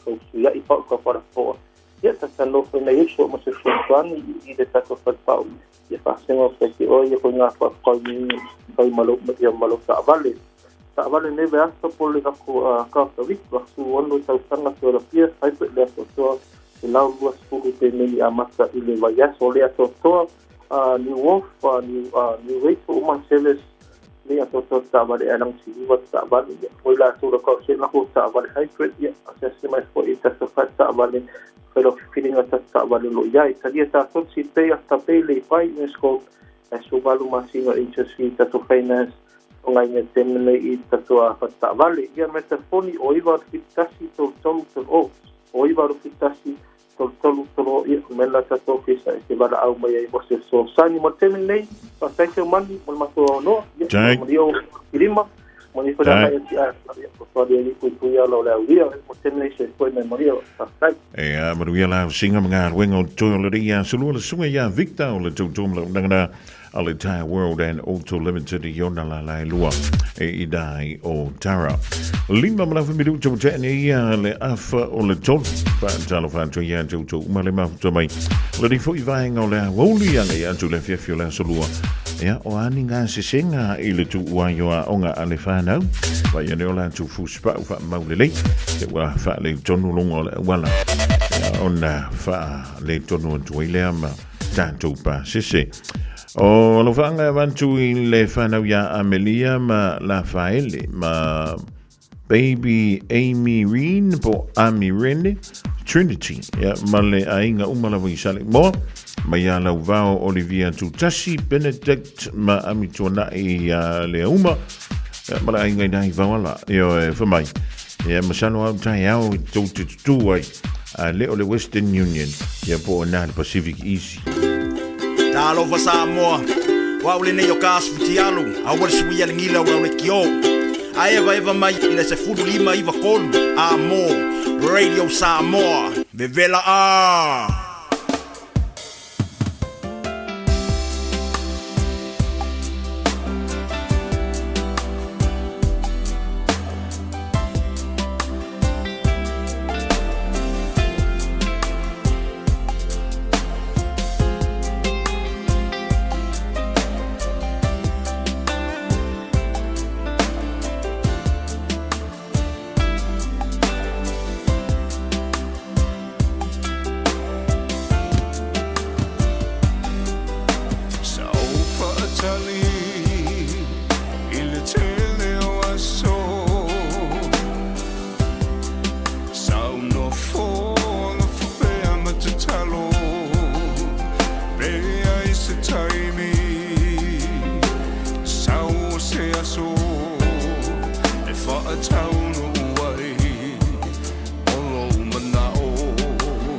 te manui ai aua e te whiu I mea whaingata aua e te whaalongo longo tinga malu e puno ai e taui ai taua aole whaamaoni e sili o na taua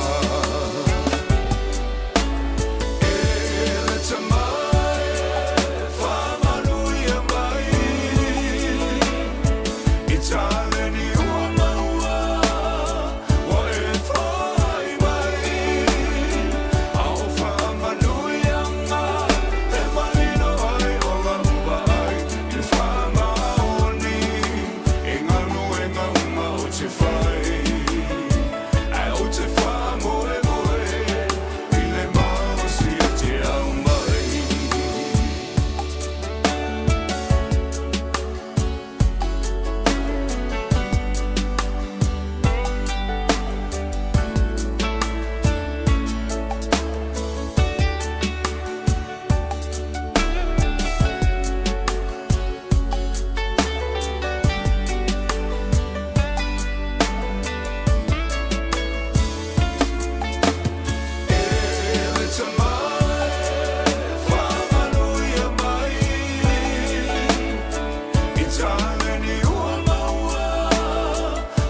Sufungamali now pesita puni le divine ole fiafi le uto is full of minute o da tale o le tula e fa tala fa o tala mai tu o le Pacifica malelo no lang so joele mal pol kala mel ga ngai fu faiva tu an tu le fianga ya le an tawa severe e wa la vale o to pa ia malo to maman. Just think a minute. It could change everything.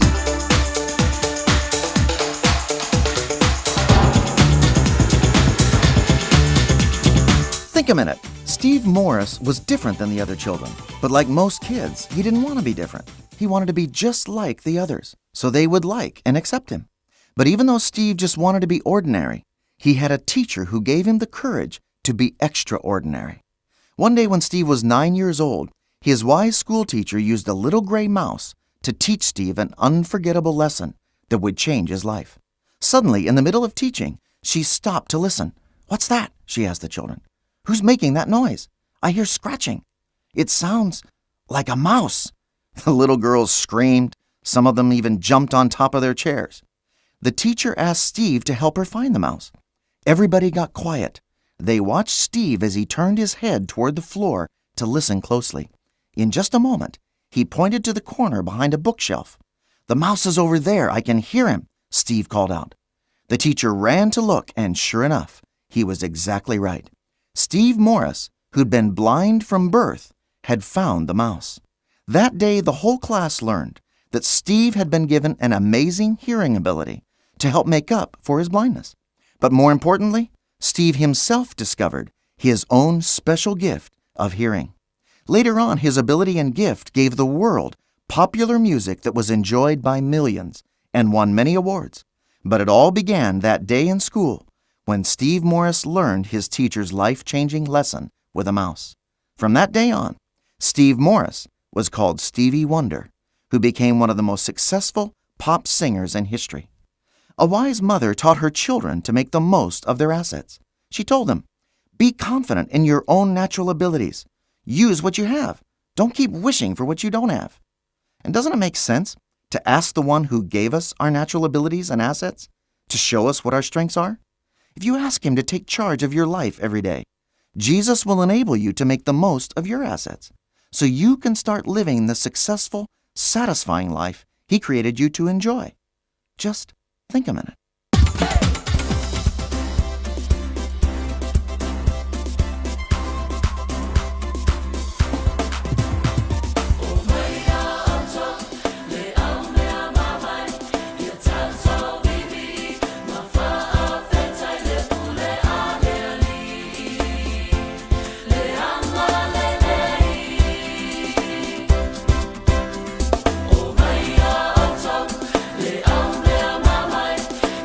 So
Fungamali na lo telefon e whakasa mai te ara tū pole penisula o mai ia o tau e tōlunga tuele polkala mena ole mawhauwhau i se minute se tas.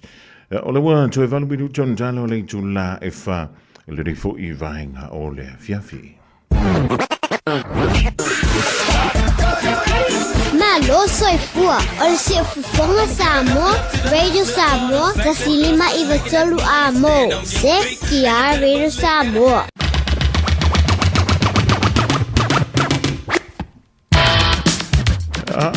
Mole antulanga ngau te tele Samoa mo le tātou mafutanga mai le awoli ana leila, si ole me fo le rivahenga o le fiafi, talo siena whamleina lau whafunga malau mai mo fo I se tautua tau wa e pe ora tātou mafutai, a pe wei se sala o le ngangana ia e pontoa le tautai. Ai ele teni sa si lana wa ai maratua an tātou fuala au le rivahenga o le fiafi, ia whai mali ilo sa pia wha peo na wa amata fuina e poloka e lunga o an tātou moto weis. Maru ia tele, ia whinga malo longa o le poa na nei, tātou ia ngā lue le whiwhia na nei, wa ai le reo la e mau o fu ma whana, ia ma e sau whane ma mai, ia o se vai a tai au, ia pōra kaimi rawa ki mbanga vai. Hei, tala wāntoi daikala e stete se o zoi antu vewe, ben le mafuta mai.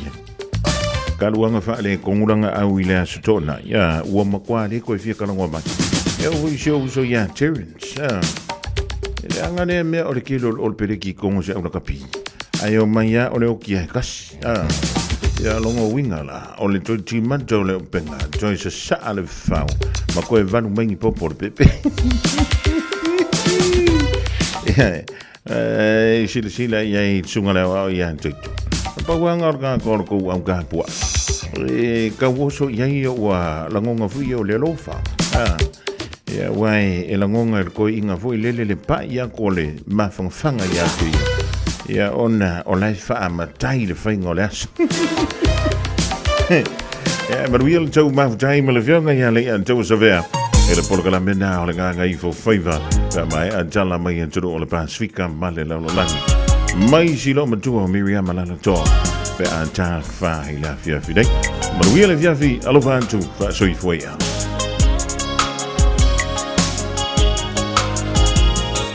Tolo ipa tautu Male penisula mai molino Le taitu pito ia pia Sio utaulanga manaya Efe pula fi mai ile sau O ata uma o fetu ole lani Sulungia ia umasia uhani a omasa vali Le pasina se Yesu solo ia Samoa no uatulu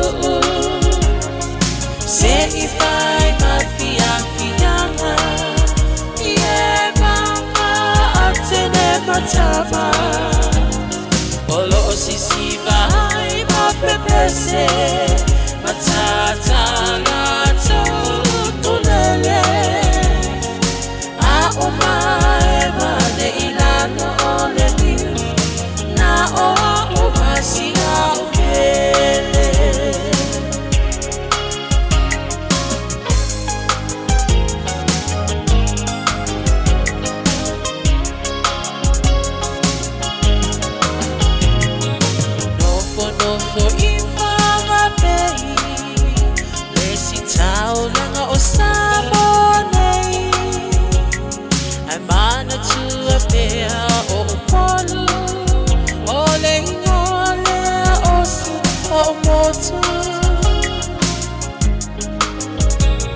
Ele mafai nanga ona ngalo Le tape mali o mai singano Olo ono hai tine matama yung alona awala lau papa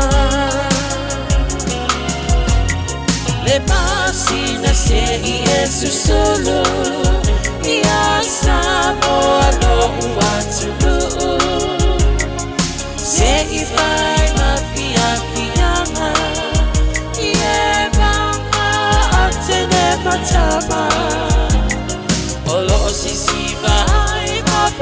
USA.